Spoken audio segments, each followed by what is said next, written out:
Yes, yes, people. We are live with another edition of the Crash Talk with my main man, Mr. Tony Claude Gunner, the man that gave me, literally, he gave me literally the keys to, YouTube, the inspiration, the Mm, man that, still cooking. I've seen him on Sarcasm TV doing his thing. And I'm seeing your yeah. account growing, it grow as well. So you're doing something right, my brother. But it's been a long time, man. It's been a very long time. And this is our show. It's not just a one show where I ask questions, because it's this week. We both ask questions. But it's been a long time, Tony. Too long. Life gets in the way. We both understand that. We don't need to go into that. We speak off there regarding that. But we do share a passion. We do share a passion. And that's our team, Arsenal. Mm, And 7 games in, including Champions Leagues, Cup games, we need to have a discussion. We need to have a discussion. See ya, guys. Yeah, smash the like buttons as you just get into the show. Yeah, see ya, guys. I'm here with my main man, my brother. You know what? Yeah, I met this brother like it's getting to almost 2 years since I met this brother, and we've done shows last season. Uh, uh, you know, and Banter's Waffle TV has always been, a big brother to me, man. We feed off each other. He said, I inspire him, but this guy really inspired me too, because I do shows with him. And, bro, it's all love from here, man. It's all love from here. And it's quite nice to see what you're doing on your channel, man. Completely rebranded the channel, new guys in it. Of course, a couple of people I've worked with on my channel work with you down there, but it's all love and the shows are churning out. You're churning out are really, quite good. So I'm just happy and blessed to see the movement on your channel and what you're doing down there, man. As you rightfully said, we share a big passion, and that's Arsenal Football Club. I mean, Bant, yeah, a whole lot to talk about. We've not done our show for a long time. We need to talk about these things, But of course, I'm on your channel, multicasting on my channel. We'll talk about all these things, yeah. See, a whole lot to talk about, yeah. Rodri injury, very, very pivotal to what has happened to Arsenal right now. It's a big, big, big thing. No one understands this. It's by the end of the season, people will get to understand what we're going to talk about, Bant. Yeah, I'm just giving my introduction. Mostly about Rodri. Immediately, in fact, I was saying this season, Arsenal, we're not going to win the league this season because we've not done the right business. We'll talk all about that. Yeah, after I finish my introduction. But again, Rodri got injured, and then I knew something was going to happen because Kevin De Bruyne isn't really looking good this season. Always off and on. Rodri is totally out of the season. I mean, in like about 49 games, these guys haven't even lost with Rodri in it. So immediately he dropped from the, from the starting 11. I knew that this season was going to be another title running for Arsenal Football Club. Now we're here, 1 point behind Man City, and I think maybe we're a point also. I think a point behind Liverpool, and goal difference away from Manchester City. Big, big things happening at Arsenal. We'll get right into it. Shout out to Michael Harris who just came in. Big up to everyone. You're welcome to this show. Bant, let's go. Let's go. Let's go, Bant. Let's go. Let's go, Let's let's go. go. Anyway, I'm I'm gonna get pumped up straight into it. myself, man. I'm gonna get straight into it, and I'm gonna kind of the way I'm gonna do things or talk about things is that I'm gonna lead one thing into another rather than just picking out things. So my first question, or I would say, how do you think our season's gone so far? I know it's only 7 games, but what is your analysis on, how the season's gone so far for Arsenal? And I want an honest answer. See, Abantia, it's very, very simple. Great question because I mean we're having a shitload of twisted, you know, questionings and answers all over YouTube. Arsenal this season, I mean, we started well, and I mean it's not like we were dealt the best of lots when it comes to the kind of teams we faced already this season. I mean, Bant, yeah, I've sampled a whole lot of YouTube show. Of course, your channel, you know, says it as it is. But I mean, I've been watching from the background because, of course, I've not been doing lots of shows. I've been watching from the background about what has really been going on with Arsenal season, and I'm stunned with what I'm hearing. Arsenal have actually played three. No, Bants, check this out. Arsenal have actually played three of the three teams out of the top four last season already in the first 7 games this season. I mean, come on, man. Should we be talking about this? Aston Villa. Should we be talking about this? Manchester City. No, should we keep going? Okay, good. Let's keep going. Tottenham Hotspurs. How about that? That's three top teams, at least in the top six last season. How about Brighton this season already? Come on, Bant, man. I mean, what are we talking here, man? Arsenal season started at Aston Villa, Villa Park. I mean, you saw what they did in the Champions League, right? Good. They started this season, and Arsenal went down to Villa Park. I was thinking we're just gonna get a draw out of that matchup. We went down there, smashed them up, picked up maximum points. I mean, what else do you want? In a top four team like Aston Villa at the start of the season, with a sworn manager that has actually sworn to hate Arsenal after his demise from Arsenal, he wanted to win that matchup. I mean, you don't just go to Villa Park and just, you know, just want to win and beat Aston Villa at home and run away. No, a lot of work is put into it. And Arsenal won down there at Villa Park. And I was like, oh, okay, this is the energy I want to see. And then we went to face Manchester City in the belly of the beast at the Etihad. Come on, man. I mean, 10 man Arsenal, 11 man Manchester City. You saw what happened in the first half. Arsenal attack, conservative football, balanced everything at the Etihad. Then immediately we lost. Immediately we lost one man. You saw what happened. We had to defend for our lives. But again, that's football. I don't want to get into the whole refereeing thing because refereeing decisions have also dealt a very very bad blow to Arsenal this season. But again, that's excuses, right? So we throw that out the window. But again, when you go to a fierce rival like Manchester City, at least over a decade, they are rivals, right? Over 2 seasons, they are big and fierce rivals for the title, right? Two back-to-back seasons going head to head, wanted to win the title. This is a rivalry with Manchester City. And then we go to their home, yeah. We get a 2-2 draw, a very, very decent 2-2 draw.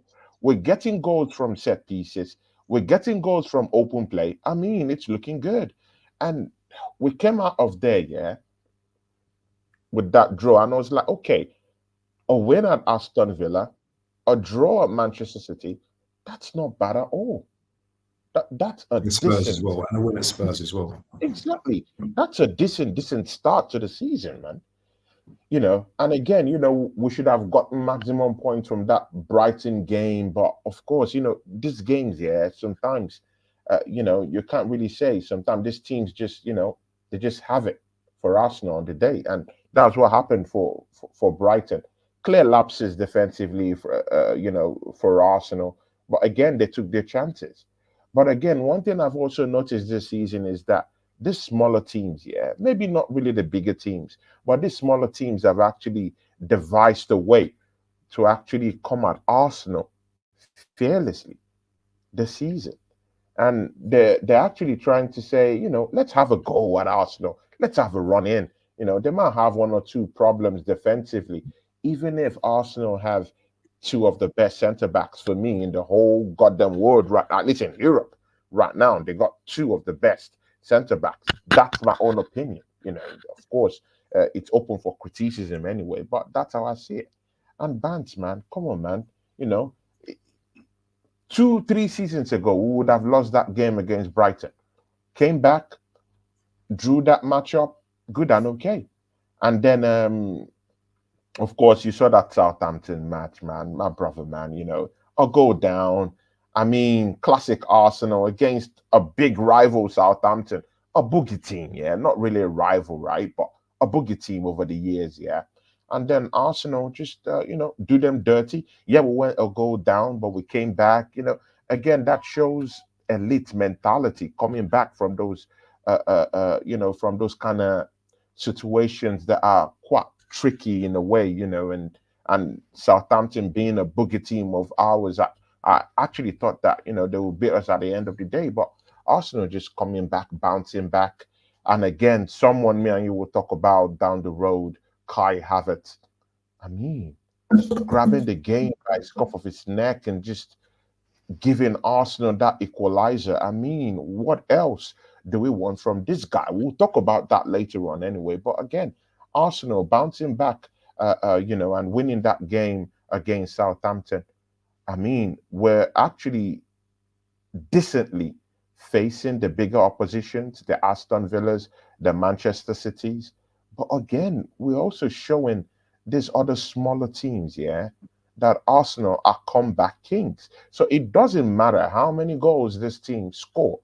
Arsenal have a very, very cagey way of actually coming back in these games, and that's what I want to see. Come back from the doldrums, come back, hit 1-2. I want to see. In fact, to be very sincere, yeah, I want to see a disciplined Arsenal team, but I also want to see how we react to setbacks, typical setbacks like that one against Southampton. How do you react when you go a goal down? Because if you're thinking of winning the big ones in the Champions League, you will go a goal or two go down in those kind of high end matches. I want to see your reaction, big top reaction. And you know what? Yeah, Bant. Yeah, just before I pass the torch on to you right now, the mic per se, PSG. Bands, man. That's a big highlight of our season, man. I mean, see, if that was a Champions League final, yeah, we all know that PSG over the years have qualified for the finals. When I'm talking of the finals, I'm talking of semi-finals, quarterfinals, of the Champions League, yeah, at least many times over the past seasons, man. Bro, if that was a Champions League final, Arsenal have won the Champions League. I mean, and guess who's scoring goals again? Kai Havertz. I mean, we can talk about him later on. But I mean, Arsenal is in the big leagues. Yeah. We've gone ahead, beat PSG. We look comfortable in it. I mean, we're at home. Yeah, that's a good way to actually announce ourselves at the start of this Champions League in the second game. But again, man, you just have to pull your weight and beat these teams that are put in front of you.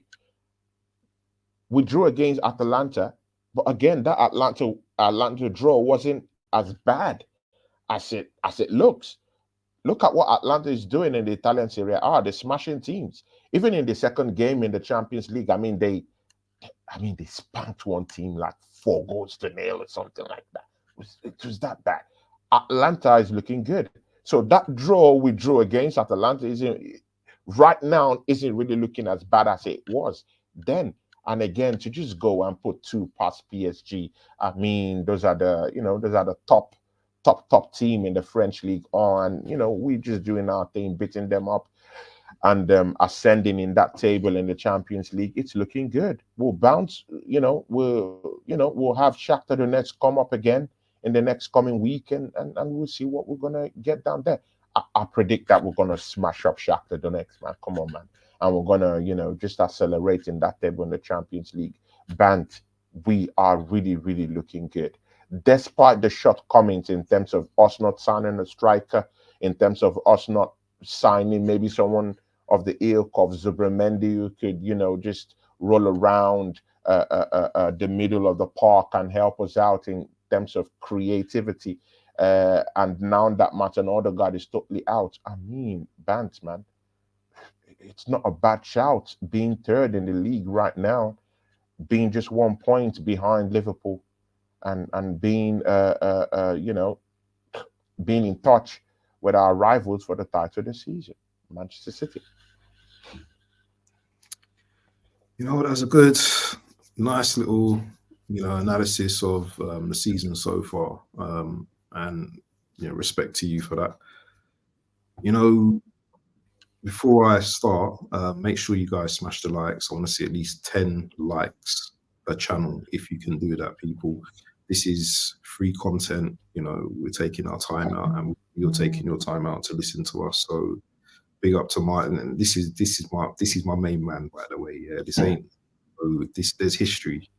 There's history here. So this is going to be a serious talk. This is a safe space for me where I can talk about Arsenal and I can actually really be expressive.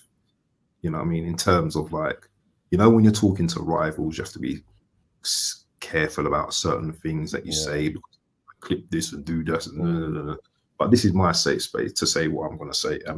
I'm consistent with everything I've got to say. So how's our season starting? How's it going for me?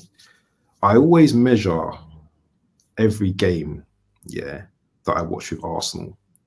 And I'll be honest with you, every game I've watched so far, apart from the PSG game, I've been slightly frustrated. The reason why I've been slightly frustrated is because, how can I put it? I've just Just seen, put it anyhow, man. yeah. No. Why I've been frustrated is because I've just seen things in the game where I've just not liked, and I've just been like really frustrated. But apart from that, my frustrations, obviously, when you watch football, and you're in the spur of the moment, things will frustrate you, isn't it? Like certain things that players do and don't do, and when we get scored against, and it's just too easy. But when I look at the start of the season, I don't want to go too much into individuals. I've seen changes in certain players. So, for example, the goalkeeper last season, I had no confidence in him whatsoever. This season, he has shown. I know it's only 7 games, and it's not a massive, huge sample, but I can see his confidence has grown from the first game to the 7th. Obviously, the 7th game where we played Southampton, that was a bit of a dodgy one. But some of these saves, he's not going to save everything at the end of the day. And, I think he's been very impressive. So there has been positives to, in a lot of our games. And you kind of highlighted, you wanted to see what we're like when we're coming back in a game, and where's the mentality when we go a goal down? Can we come back into it? I still don't feel that, and I'll get onto this point in a moment. When we went to the City game, I didn't feel, because Odegaard was injured, I didn't feel that we were going to go to the Manchester City and get battered.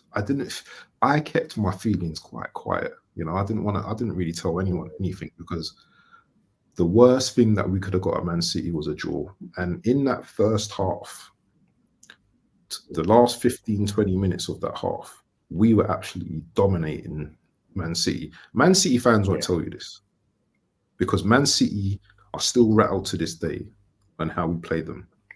They can deny it as much as they know.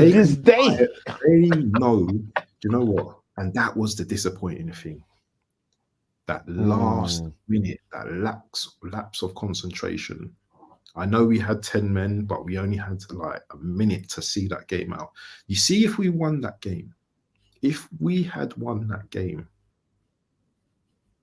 the Mm. mentality in our team would have been crazy. Even though it's good now, it would have been crazy. And Man City would have been proper rattled because us breaking their 2-year It should record, have been over the top, yeah, over the roof. yeah, I it would agree have been with you. it would have been over the top. However, I agree with you. we Over the got our roof. draw.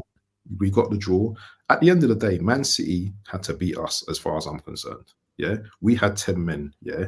We played to the best of our ability. How are you going to go and attack an 11 demon Man City with 10 men? Mm. You go and do that with your team. You know, we and then Mm. all of a sudden now people are talking about the dark arts. All of a sudden now, Arsenal are cheats. Arsenal are this. Mm. Bro, we've been doing the dark arts since the 90s, from when I can remember. The likes of Tony Adams, the likes of Steve Bold, Martin Keown, Yeah. yeah, the likes of Ian Wright, the likes of Bergkamp. Mm. They weren't no soft players, yeah.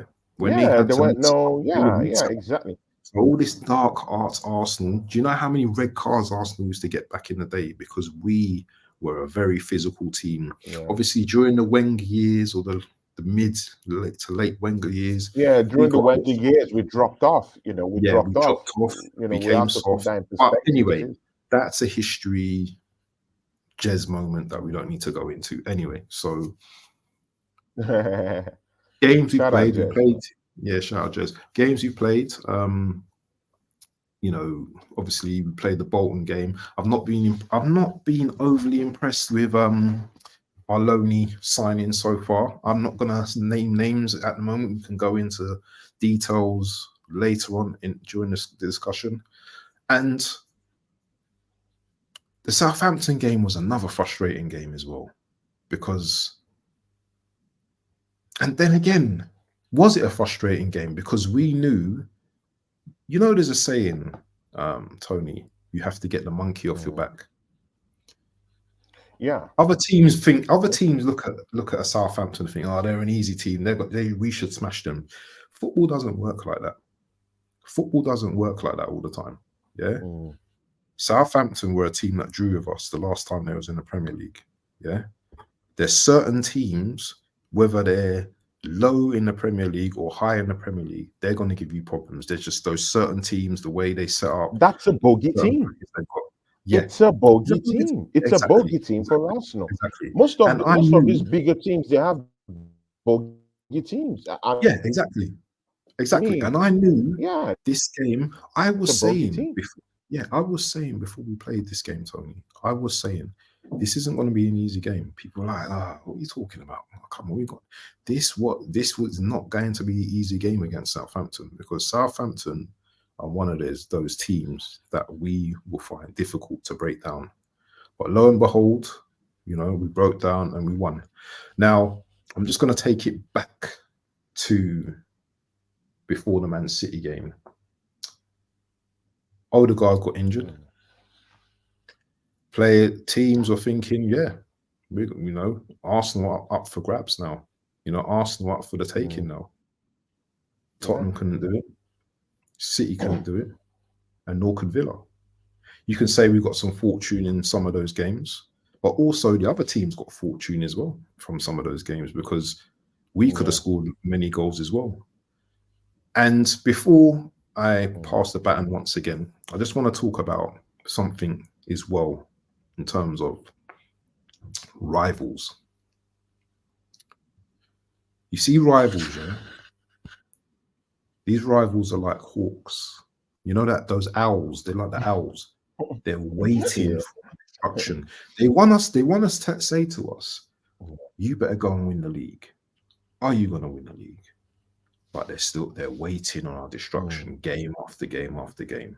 That's where we remain unbeaten Yeah. still. We're still unbeaten in the league. People forget that. There's only two teams Mm. that are unbeaten in the league. Liverpool made Yeah. top, but they lost. They've lost the game. We haven't lost the game.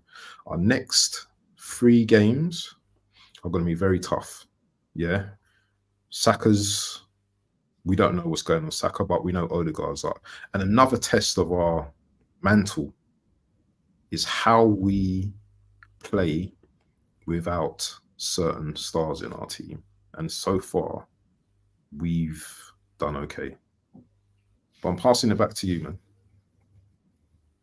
See here, Abs. Yeah, shout out to Voodoo Doll Gaming. Yeah, our guy. You know, Voodoo Doll Gaming. That's my brother. Yeah, you know, he's Big up my Villa Goal. graphics guy, but he's also a friend of mine too. Big ups Big to up him Michael for Harris. joining us down here. Michael Harris, big ups. He has his own channel. Big up, Michael Harris, man. Great guy. Loves Arsenal. AFC always. Abs and Tony. Big Big up! ups. AFC always, Big up. man. Big ups to you, man. You're a very, very real one, man. You know, I'm back Consistent. again Mr. with my Consistent. brother. Yeah. See, it doesn't get Consistent. better than this. Me and Abs face to face doing our thing once again. See you guys, yeah. Smash the like button up, yeah. I'm with my guy, my brother, Abs down here. See you guys. I just want to throw into perspective some of the things you've talked about, man. I mean, David Raya. Abs, man. When this guy came, you know, me and you were having series of shows, and you know, some other, you know, hard hitters were also popping into the shows then, and everyone had something to say about David Raya. I mean, and Abs, yeah, this is the reason why I'm always in the middle of something, always at the center. I'm not far right, I'm not far left. Sometimes being in the middle, just being Malcolm in the middle, could just help you out. See things Mm. from, you know, from a more deeper perspective, you know, from a more clearer, transparent position. This is why when David Raya came in, w- you know, Arsenal fans were asking questions like, why is this guy? Do we need this guy? Why is this guy here? I mean, we have Ramsdale, who's not really looking bad. To be very sincere with you, it was, you know, a decent goalkeeper. But did he really command his goalpost? Was he really that showstopper? Was he really that guy that would actually command his post, talk to his defenders, arrange his defense? We're still leaking goals. Even at that time when he was, you know, I mean, when he was holding that mantle. Defensively, we weren't really even looking so cohesive anyway at the time. We're still leaking goals somehow. Even apart from that, yeah, when David Raya came in, you know, most Arsenal podcasters and fans alike were like, you know, this guy's from Brentford. What is he gonna do? He's not even 6 foot plus. What is this guy gonna do? I was really in the middle of this storm when it was brewing because I knew anything could happen. That's why I was in the middle. And then now we've seen the demise of Ramsdale, and now the perfect installation of David Raya. And look at what he's dishing out. I mean, saves after save after save. That guy is, it looks amazing. I mean, the way he commands his goalpost, the way he arranges the defense, the way he's more vocal. I mean, he's not the biggest in the room, yeah. Neither is he the tallest in the room, yeah. Is, you know, but the way he arranges the defense, the way he's more vocal, the way he's found his voice in that dressing room and also in the field is just amazing to see. This guy from Brentford just come from nowhere and takes Ramsdale's position, who is English by all means. I mean, you know what it means to displace an English guy, you know, from a football club that is in the rightfully sense is a starter. Yeah. He just drove him away, took that position. Now there's a reason. Now we're seeing that reason come to fruition. Save after save after save after save. How about his ball playing capabilities? His shot stopping. I mean, if you want to go into several other situational reasons why we do need Raya to be on point this season, man, you would see he's doing quite well.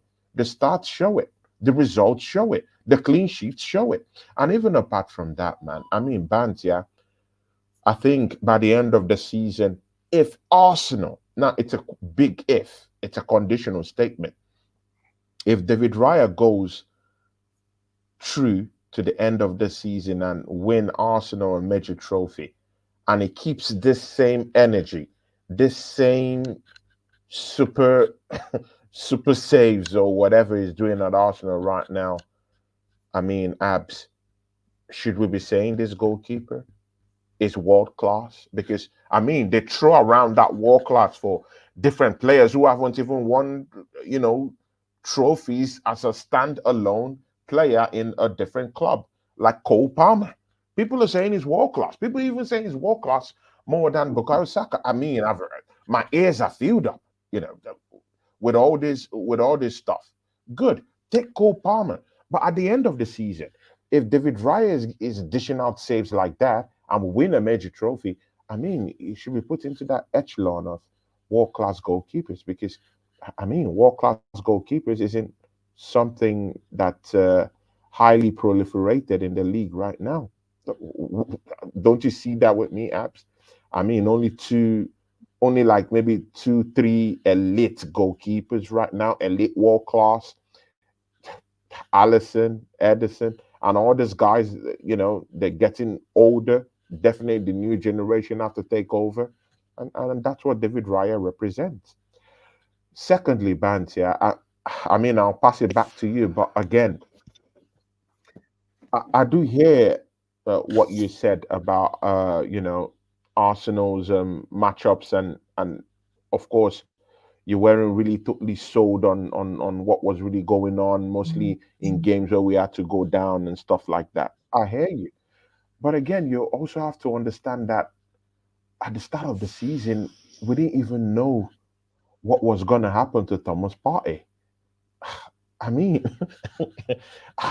this guy has actually turned everything around. I mean, is not the focal point of our midfield right now. I mean, Declan Rice hasn't really, you know, walked himself up to to Mr. King this season, right? But Thomas Partey has somehow grown into the season. You know, we can see that. It's clear to see. Julian Timber. I mean, it's see, yeah, where we are right now, it's down to some players that have actually come in and actually improved from last season, taking up the mantle, improved in their gameplay, in their development. You know, they're key to what Arsenal is right now. I mean, we're not top yet, but you know, we're in the mix, and it's always good to be in the mix. You know, if the Premiership title is anything to run in, it's you know, if those situations are anything to go by, it's not by the team that you know actually starts up and is leading the park at the, you know, at the start.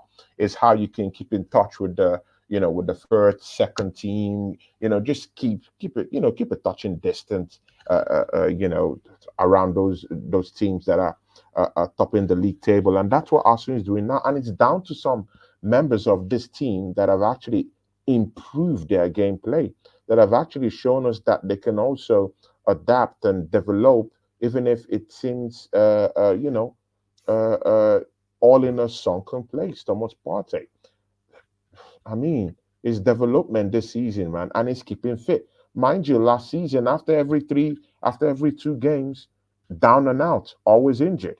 But right now, he seems okay, you know, which is very good.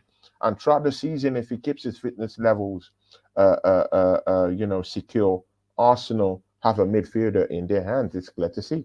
But Julian Timber, this kid, he hasn't really played with Arsenal. No harmony with Arsenal. Only played, I think, two games last season in the league. He played not even in the league, actually. I think it was just maybe one or two. What? I Yeah, mean, one and a half, I I think. think one or two, man. Because even the game that he got injured in, that Man City game, wasn't even a Premier League match. Mm. It wasn't a Premier League match. It was, I think, maybe I think it was the Community Shield, actually, where he got injured. After the matchup, he got injured, and then he came back in that game against Everton at the tail end of the, you know, of the season. Of course, last season, man. So, I mean, to come back is looking good.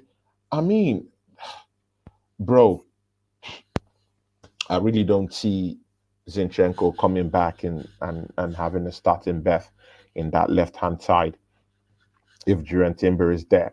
Bro, see, yeah, Julian Timber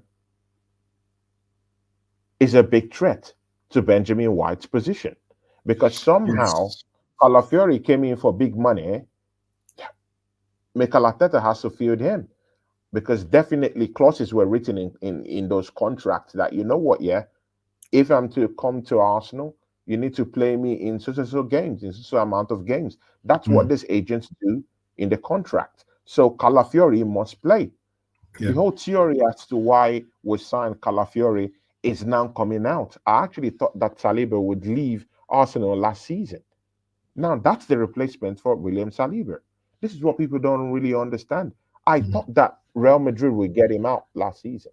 And now that story is filtering through the news right now that William Saliba is kind of like flirting with that Real Madrid advances, man. He will leave by next season. mm. That's why Arsenal need to win. And you, of course, Bant, when Real Madrid comes calling, you Yeah. answer the call. Yeah. You pick Yeah. up the call.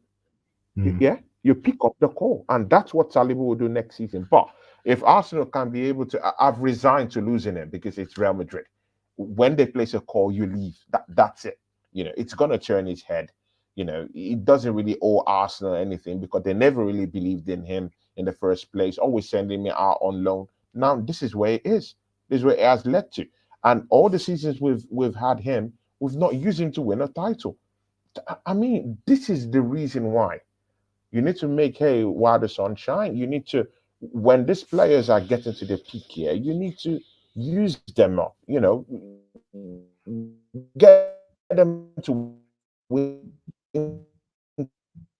titles. And right now, Saliba isn't getting those titles. These are the problems. So if he goes to, these are the problems. So if he goes to Real Madrid, he has a chance of winning the title. It's all titles, titles, titles. It's all titles, titles, titles. So Calafari has to play. If Juran Timber is still playing the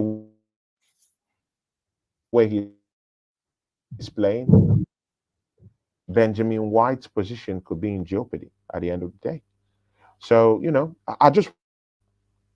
I don't know what your thoughts on that, Bantman. What's your thoughts on that in terms of Juran Timber and the Do you know whole what?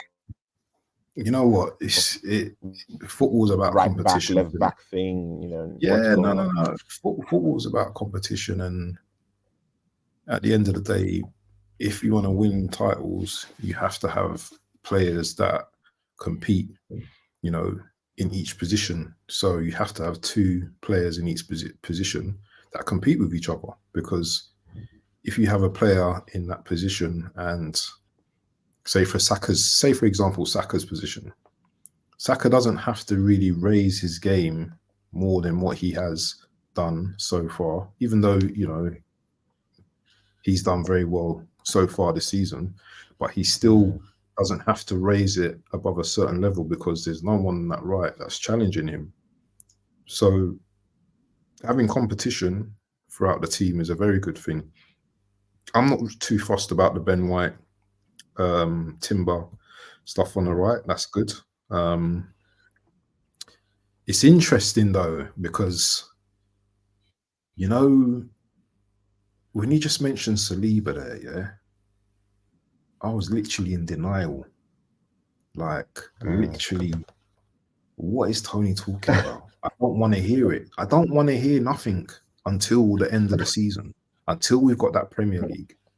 And this is where I question Arteta now, because at the start of the season, me and you, or before the start of the season, last season, me and you were Mm. saying this manager has to win something this season. He absolutely has to win something this season because players are going to start getting itchy feet. Now, if you think only Saliba is going to be the only player Mm.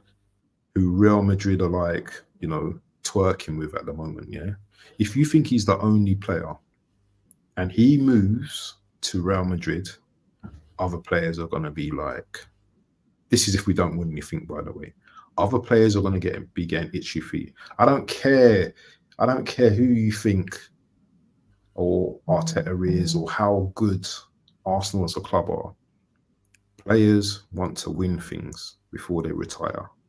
And if a Mm. City come in for a certain player, if a Liverpool come in for a certain player, players are going to start to, look around their shoulders, have conversation with their Yeah. agents, because you can't go 3 seasons without winning anything. Arsenal need to win something this season, minimum Premier League. Mm. And the reason why I say Premier League is because that is like literally your bread, your butter, your sandwich, or whatever you want to call it. To go Yeah. 38 games Yeah. with the likes of Man City, Liverpool, the Villas, the Tottenhams, the Spurs, and beat them to a Premier League is the best feeling in the world in terms of football. Champions League, yes, That's that's something that also we could aspire to winning, but I don't know. I think the Champions League's a bit harder for us because I don't think Arteta can manage both, if you understand what I mean. I don't think he's really got to grips with but managing different but man, competitions. oh, see, yeah, Waffle TV, yeah. I have a theory about that, man. I mean, come on, let's don't talk about this Champions League, yeah, as if the teams there have super capabilities. I mean, let's don't Different act as format. if Bayern It's a Munich different wasn't format now, though. The don't let's Champions don't League's not act the as if same. Bayern Munich wasn't bitten by Aston Villa. I know, but let's don't act as if the teams in it are looking super good. Mikel Arteta has to stick a claim down there. His eyes has to be in multiple trophies. I mean, Bant, yeah. I mean, after we've sprint, yeah. I mean, almost $1 billion, yeah, refurbishing this team. I mean, we should be up. I mean, of course, you said minimum the Premier League. How about the cup games? I mean, how about the Carabao Cup? I mean, we should be looking at this areas too. For far too long, we've thrown away this cup games. Yeah, I mean, it's time to start, you know, throwing our weight, around in these cup games. Carabao Cup, that's the first mission. We should round that cup up by January, get that cup, and then look into the FA Cup.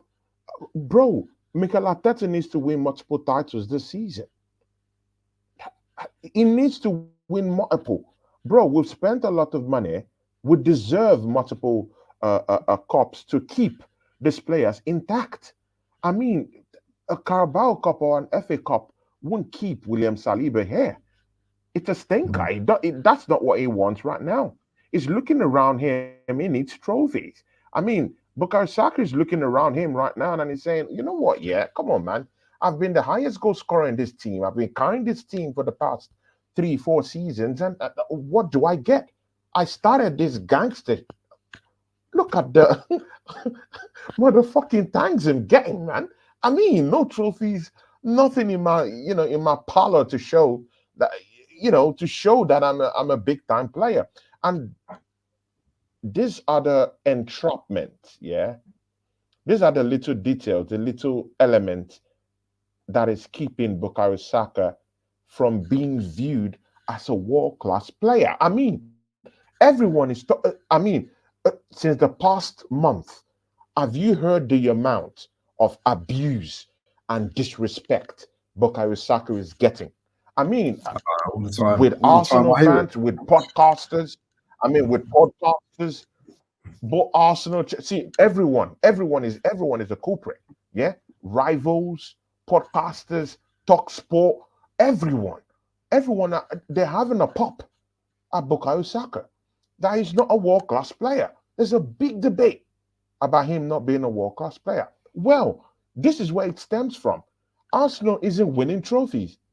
If we're winning trophies, or we're being put in a position where we're winning trophies at the end of the season, this debate of whether Bukayo Saka is world class or not won't be there. It's finished. So Arsenal is, we are the reason. The football club is the reason why Bukayo Saka is being disrespected everywhere in the blogs, everywhere in this bootlicking, YouTube channels. Everyone is talking about him not being world class. That's the disrespect he's getting. So if he wins a trophy, those conversations are ruined. And this is the reason why me and you are, we keep saying Mikel Arteta needs to win the big one, so that it at least gives some of these team members some credibility. Because with those credibility comes confidence. Because when you're winning trophies, you're confident enough to do more. You're confident enough, like let's say you wrap up this Premiership title, maybe let's say as early as February and March. Win most of your games, clear this thing, in March. Win the Carabao Cup. The confidence is there. You could go to the Champions League and do the big one. Let's don't act as if Bayern Munich then just get smacked up by Aston Villa. Let's don't act as if Arsenal then smack up PSG. These European teams are looking weak, and Arsenal need to take this chance right now to actually go and win the big one. So, Waffle TV, when you say that the minimum for Arteta is the Premiership title, I'm a bit skeptical about that, because when you spend big time money, yeah, and you're in this position that you've rattled Manchester City, I don't care. Any other team in Europe needs to be put on alarm, because we've just made probably and arguably the best manager in the world right now, which is Pep, scamper at the Etihad in his home. We should be using that momentum to get other deals done, to go for the big one, to smack up these teams in the Carabao Cup and win that cup. That's his pet cup. Why not annoy him? Why not, allow him scamper all around by winning that trophy? So, for me, winning the Premiership is not the bar. The bar should be the Champions League and another trophy, maybe the FA Cup, maybe the Premiership title, all the same. Arsenal can do it. We can do it. We can do it. Over $1 billion spent. Let's do it, man. What's holding us? The minimum two major trophies this season, Mikel Arteta. Two See, for me, yeah. and it's See, the in our thing. wheelhouse to do with bands, man. It's in our wheelhouse. See, this is where I think we will slightly kind of like differ, because I don't believe that we have to beat Man City twice. I mean, in the Premier League, I just believe that we have to not lose certain games. We have to win a run of games, not lose certain games where we're in a certain position towards the end of the season, like Villa, where we capitulated. That was literally the title game. City could come to the Emirates. We might lose that. We might win that. We might draw that. But what City do on a consistent basis is they get results, especially, come March.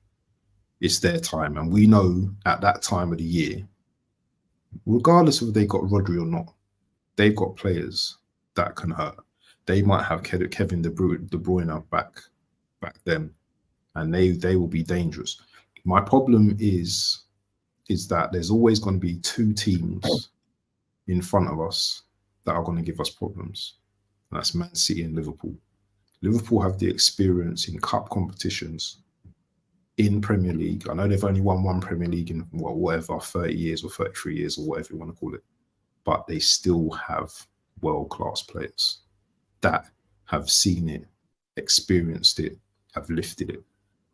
And those are the two teams that I'm worried about, in terms of how we're going to grab those trophies. We've already seen Liverpool this season. I know they lost to Forest, but they've only conceded 2 goals this season through their back four.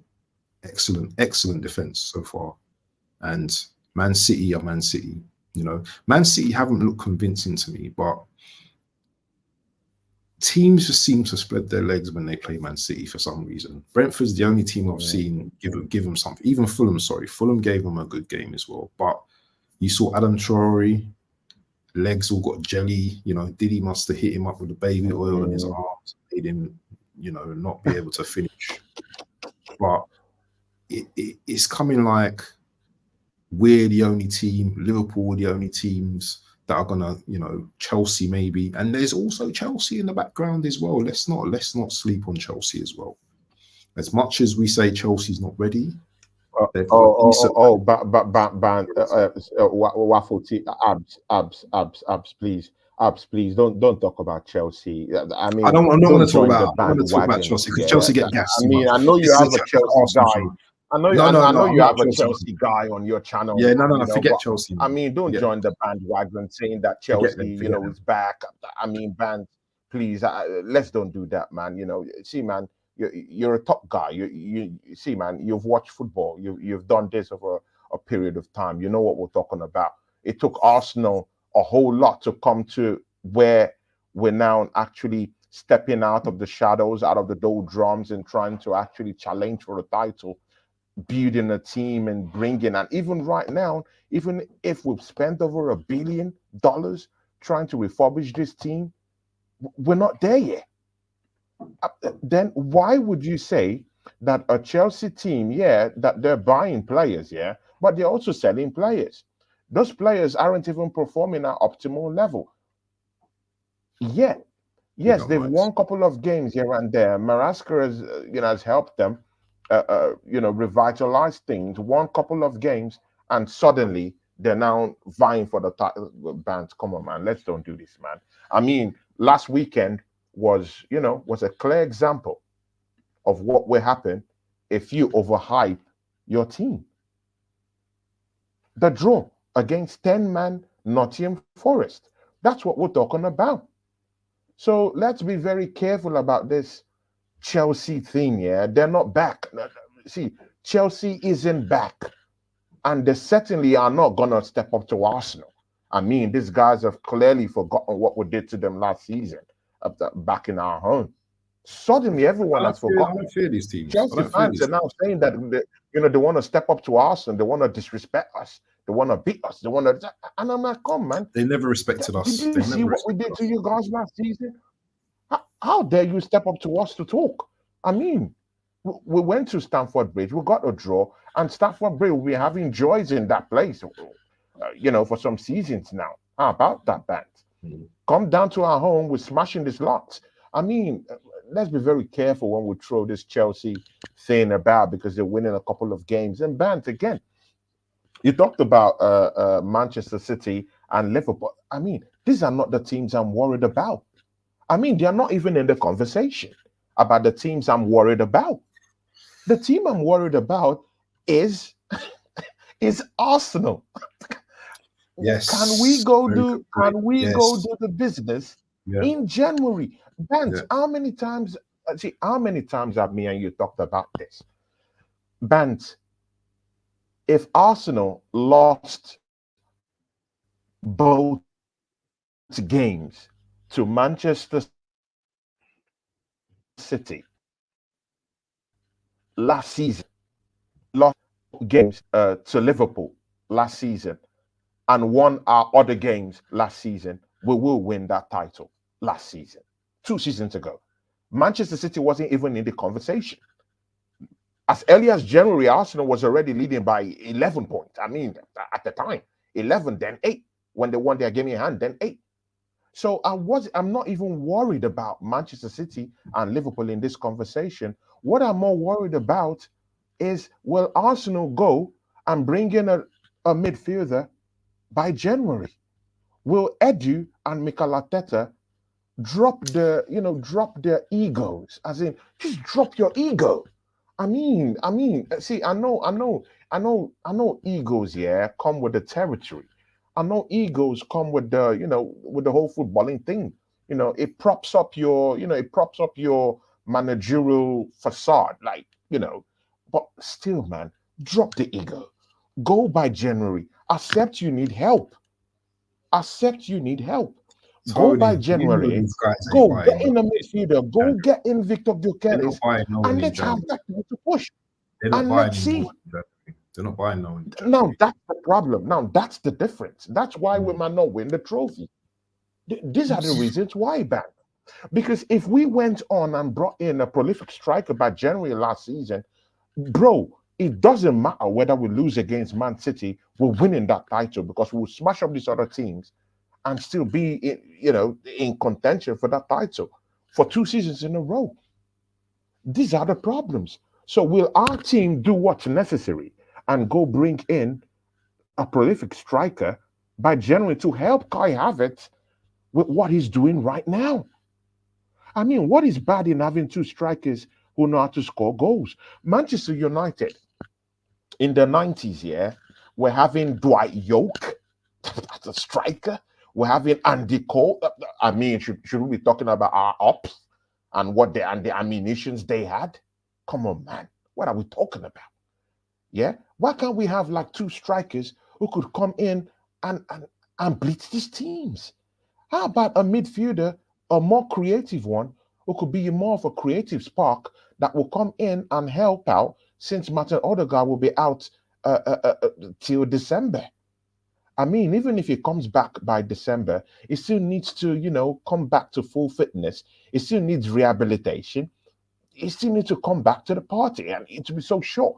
So, what are we going to do by January? Can we go bring in a creative player by January who will help out to win the league? Can we go Well, get a Victor Gyökeres can I just to stop you help there for a Kai Havertz second? out in the goal scoring abilities? Let me These just are the stop you there. problems.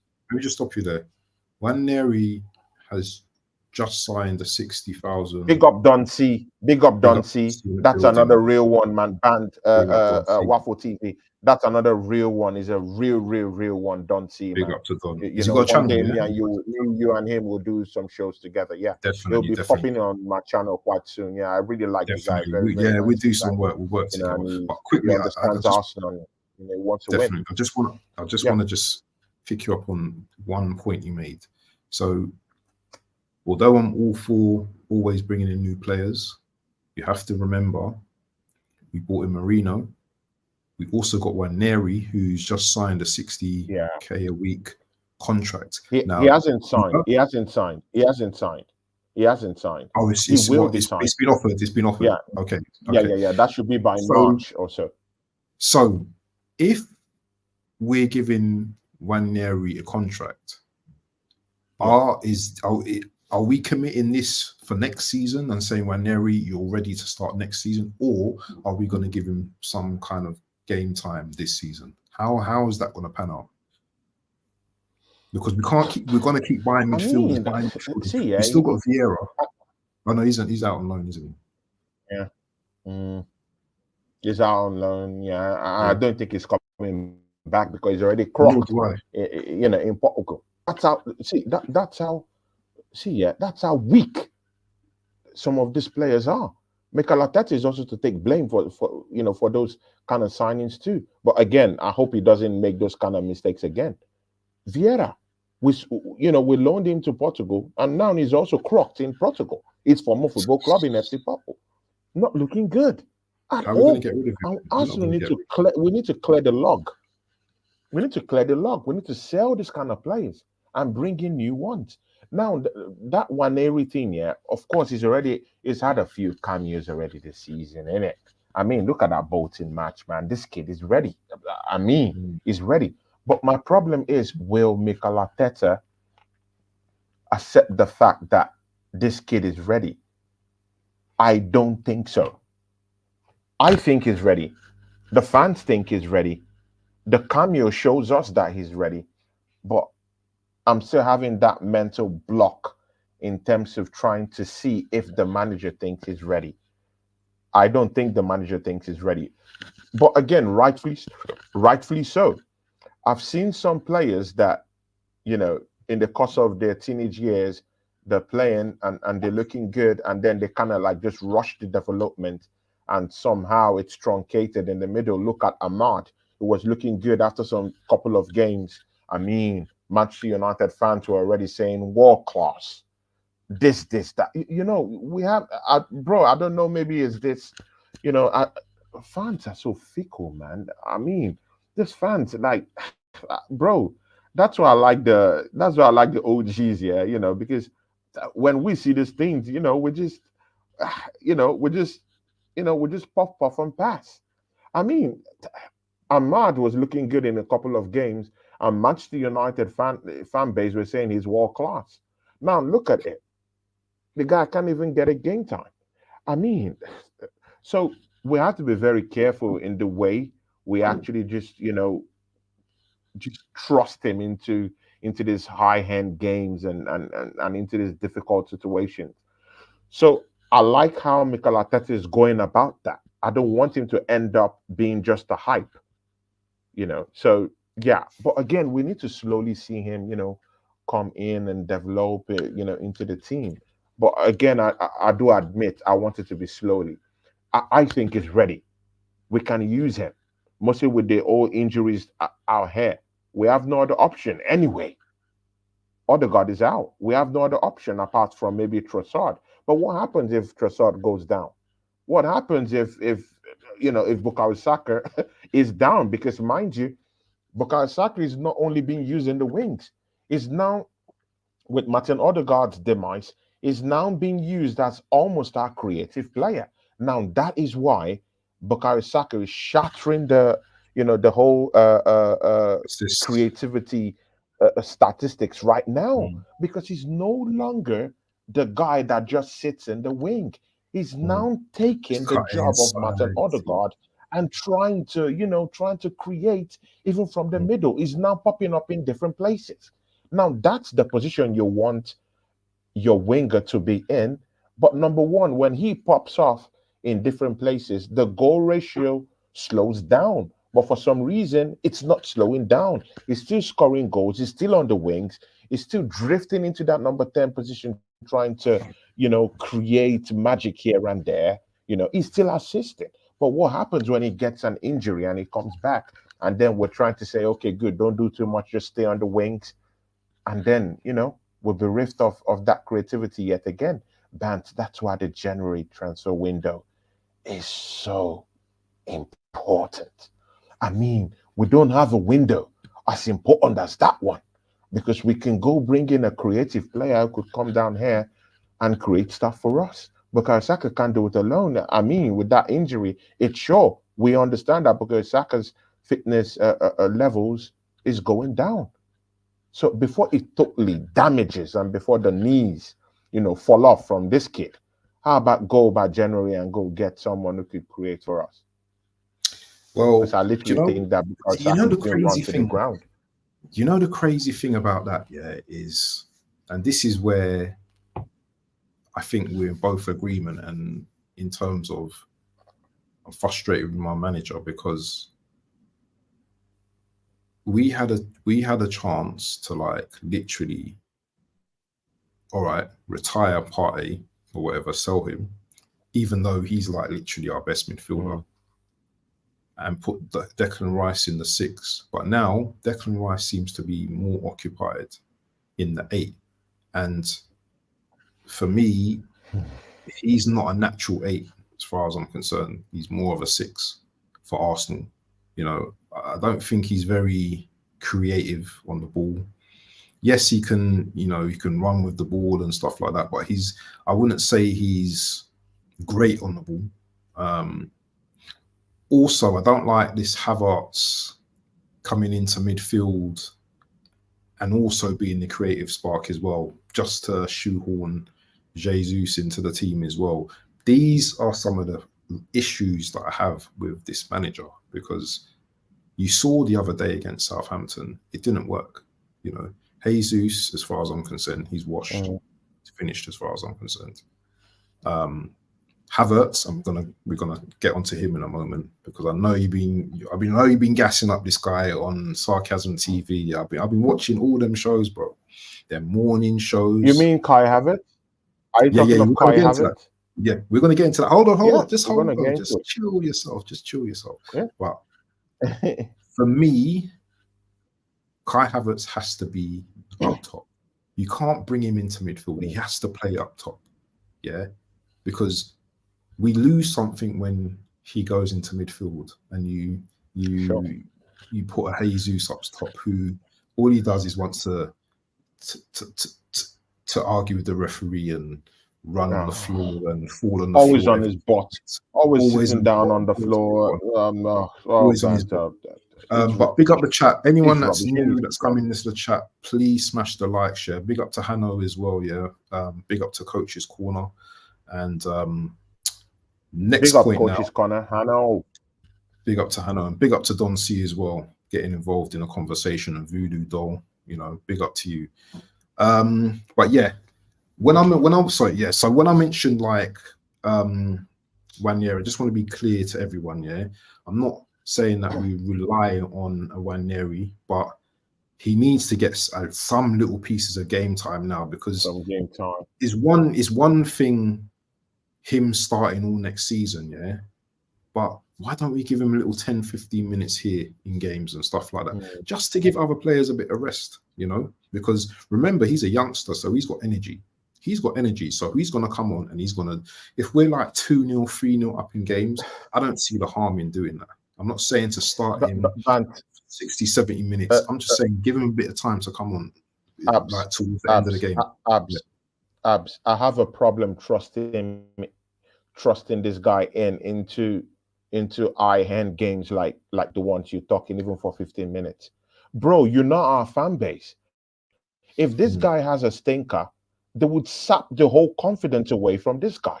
They would slag him off all these blogs. I mean, just look at what Kai Havertz had to go through with this fan base. And in this conversation, me and you are involved. We slagged Kai Havertz. We never give him a chance. We cursed at him. It's true. We slagged him off. We crucified him to the cross. Even without him even playing up to 10 games. I mean, people criticized him in 3 games. I said I give him 10, 15 games. Many came for him. They said, oh, in 3 games, if he doesn't show us that, you know, he could score goals or he could, you know, just want to.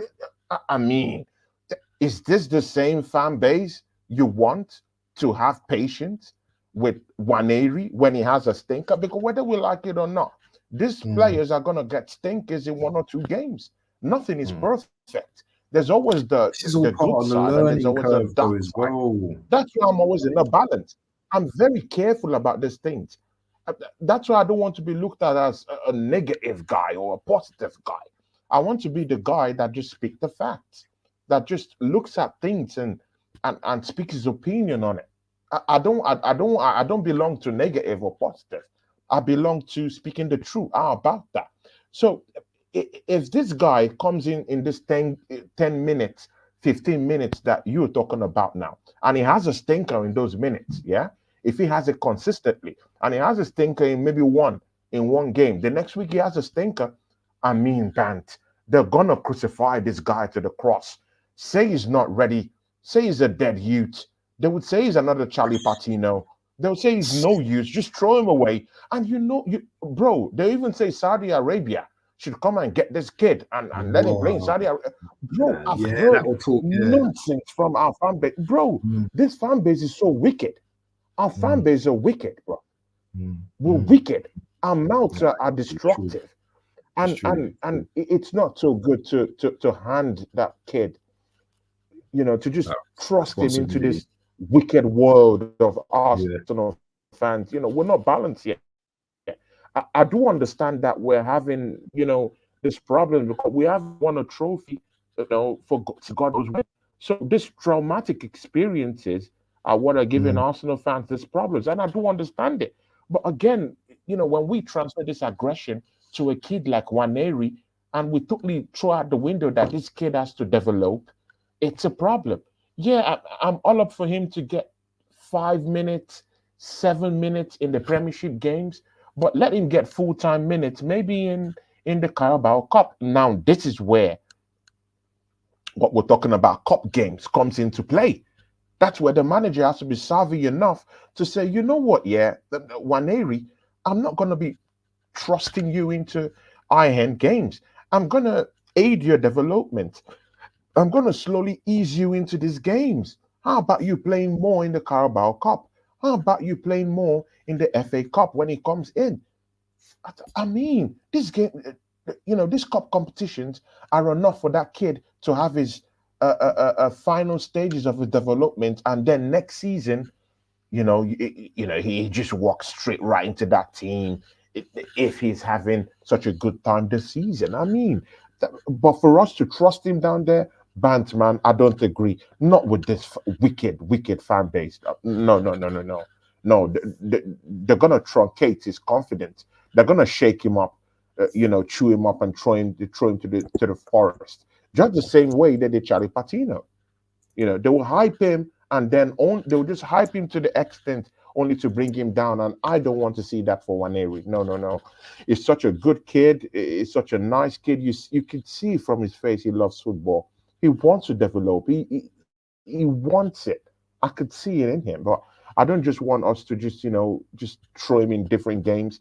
He's ready. For me, he's ready. But let's do it sparingly. Let's do it, in a manner that will ease his game time into this team. And then Bantia, I mean, of course, you made mention of that topic, man. But what do we have to lose at this point? I mean, your football club didn't sign a prolific striker in the summer. I mean, we've totally slagged off this guy, yeah? Bant, you remember when this guy was given a pity penalty? Let's don't act as if we've totally forgotten, yeah? When Arsenal fans, including me, in this conversation, I too am also culpable of this. When Martin Odegaard gave the penalty to Kai Havertz, that was, I think, last season, yeah, against Bournemouth, a pity penalty. And this guy transforms himself into the beast he is now. 7 consecutive goals, yeah, at the Emirates this season. 1 goal came from last season, but 6 consecutive goals. Now 7 at the Emirates. The only person to dish out that record at the Emirates was Robin van Persie, and of course, you know what Robin van Persie could do at his peak. Yeah, it was scoring goals. And for Kai Havertz to score those amount of goals, is our highest goal scorer this season. And again, he's also assisting. He's also doing numerous jobs all across the pitch. He's the one trying to hold up play. He's the one trying to, allow other players feed off through him. I mean, his area draws are something so remarkable and something so amazing this season. The Bantia, the criticism on Kai Havertz has to stop. It has to stop. It has to stop. It has to stop. It's too much. Let's support this guy. I'm not saying it's the best striker out there. I'm just saying, look at what he's doing. We crucified him last season. Chelsea fans right now, I know Hano would like to, deny, there's positions. Yeah, he would like to deny it. He would say, "Oh, 65 million for Kai Havertz was the best thing." I know Hano would, he would jump into that bandwagon and say that. But Hano, man, he won you the Champions League. Hano, throw all that away. Hano, aren't you seeing this beast, Kai Havertz, right now at Arsenal? Don't you want him for yourself? I mean, the goal scoring Kai Havertz. Don't you want him for yourself? Hano, say the truth. I know you're in the charts, man. Say the truth, man. You would want this Kai Havertz, innit? No, no, See, no, yeah, no. guys, yeah, it's simple, He's man. questioning. He's See, questioning it. Bant, do you want to deny? Do you want to deny that Kai Havertz isn't going to score 25 goals this season? Do you want Do you know to what? We're deny going to come on to that, actually. We're going to come on to that that because he isn't going to score 25 goals this season? for he's not me, for he's not me, close to score for 25 goals. me, no, And no, you know no. when For a player me, scores 25 goals and you're in the title run yeah, in, no, you no. might just win that trophy. Innit? For me, Kai Havertz has to score 25 goals this season. For me to stand up and show my respect to him, he needs 25 goals this season. I'm not having anything else. He's still a work in progress as far as I'm concerned. He's playing well, but I'm not going to overly gas him like you've been gassing him up. You've been gassing him up and giving him flowers. The only Don't person I'm going jump to give into him, this bandwagon of this guy. Bro, he needs he's your 25 highest goals goal this season. scorer this season. He needs No, Bant 20. is your Listen, highest goal scorer this season. I want to see what he's going to do against He is your Liverpool. highest I goal want to see scorer what this he's going to do season. about Newcastle. What do you I want want to from see what he's him? going to do against Chelsea. I want to see what this guy is going to do in the next few games. I Bant, need he to see scored what he against does. Chelsea and celebrated against Chelsea last season. Last season, I mean, let's this not season, this is a new season. Bro, he scored against Chelsea because everyone is saying they want to see what That's he's going to do season. against his teams. No, I want to see what he does for my team right now. Not against Liverpool. No, what he does for the team right now. Bant. Yes, This is and where people the are thing getting is, it wrong. And this is where we're going to see. This is where we're going to see. What will he do now. for our team right now, Bant? This is Bant, yeah. This I'm is what not I'm having saying. This it, is man. where we're going to What see. What is he doing for our team right now? This is what we're going to see. We don't have Liverpool now. We don't have Liverpool this is now. what I'm saying. We This have is the what I'm saying. Southamptons now. This is the And real he's test scoring now. against the Southampton. This is the real test now for me. This season is the real test for me because the next few games we've got. If that guy scores 25 goals this season, people will still say, let's test him next season. And this is the problem. No. Kai Havertz is the single most. He scores 25 goals this season, Kai Havertz is top 3. Kai Havertz is top 3 of the most important players we have in our shelf this season. Argue about that. In fact, top 2. How about that? I throw the third one away. It's the second most influential player in the Arsenal team right now this season. I'm scoring 20 goals if I play for Arsenal right now. If I'm, no. Oh, come on, man. Why not? Come on, man. But we're just we're attacking. It's convenient to say, oh, he's playing forward. He's our forward man. But we've totally forgotten that we're mentioning him in our midfield. I mean, come on, Bant. Where is the where is the justice? What I'm saying is, where is the justice? What I'm saying. You've just talked about him being a midfielder and being used in midfield, and suddenly you've turned the whole conversation into him being a striker. Oh my God, bro. Tony, if I said to you, Tony, yeah, you do 100 shows this season, and I want to see you with, I just unsung, you know, I want to see you with 10k subs. Yeah, that is your bar. Yeah, 100. I want to see you with 10k subs. Yeah, that is the limit. That's the bar that we're raising it to now. Yeah, because you know what? There's others that are there doing that. This is my bar for Kai Havertz. If Kai Havertz is able to score, I'll give him 20 to 25 goals this season, and he takes us over the line, then he's going to get a lot more respect from me. At the moment, he's doing all right, but I'm not going to overly gas him.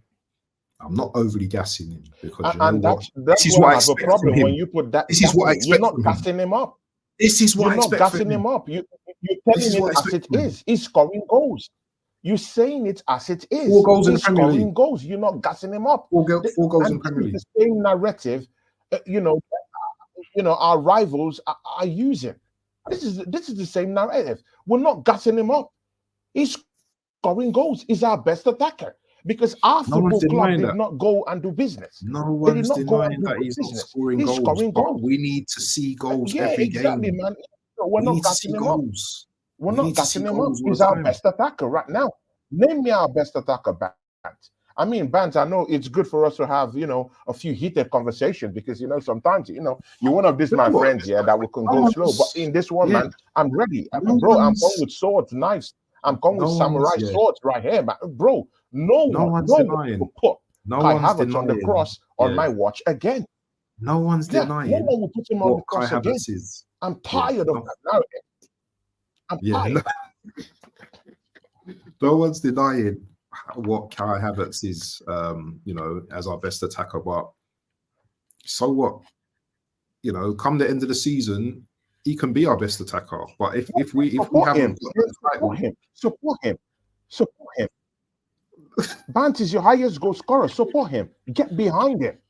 Get behind him. We oh both man, slagged off this player. I See, knew let's when we don't got act to this segment, me yeah, and you you weren't was in just the gonna same struggle. get rattled. No, Band. See, Oh Abs, no, yeah. hold on. See, Waffle Coach, TV. release. Coach Me is and with you you. were in Look. the same. Me and you were in the same struggle last season. Yeah, there we go. Look, Tony is your best attacker right now. But can I just ask Yeah, you something? good. You can say Can I ask right you now, something? no problem. I get it. Can I ask you something, Tony? Kai Havertz is our best attacker out of who? Yeah, bro. Out of who? Out of who? Give me the options. Out of who? What do you mean out of who? We have Gabriel Jesus. And see, yeah, guys, yeah, of course. What's Jesus' record? What's Jesus' record? Look, see, yeah, guys, yeah, and this is what tires me with Arsenal fans. We have Gabriel Jesus, someone who's a big time. See, that guy, he ends high in this football club. No one, absolutely no one, is bringing him to the conversation about the attackers. We've totally dismissed that guy is earning big time salary in this football club.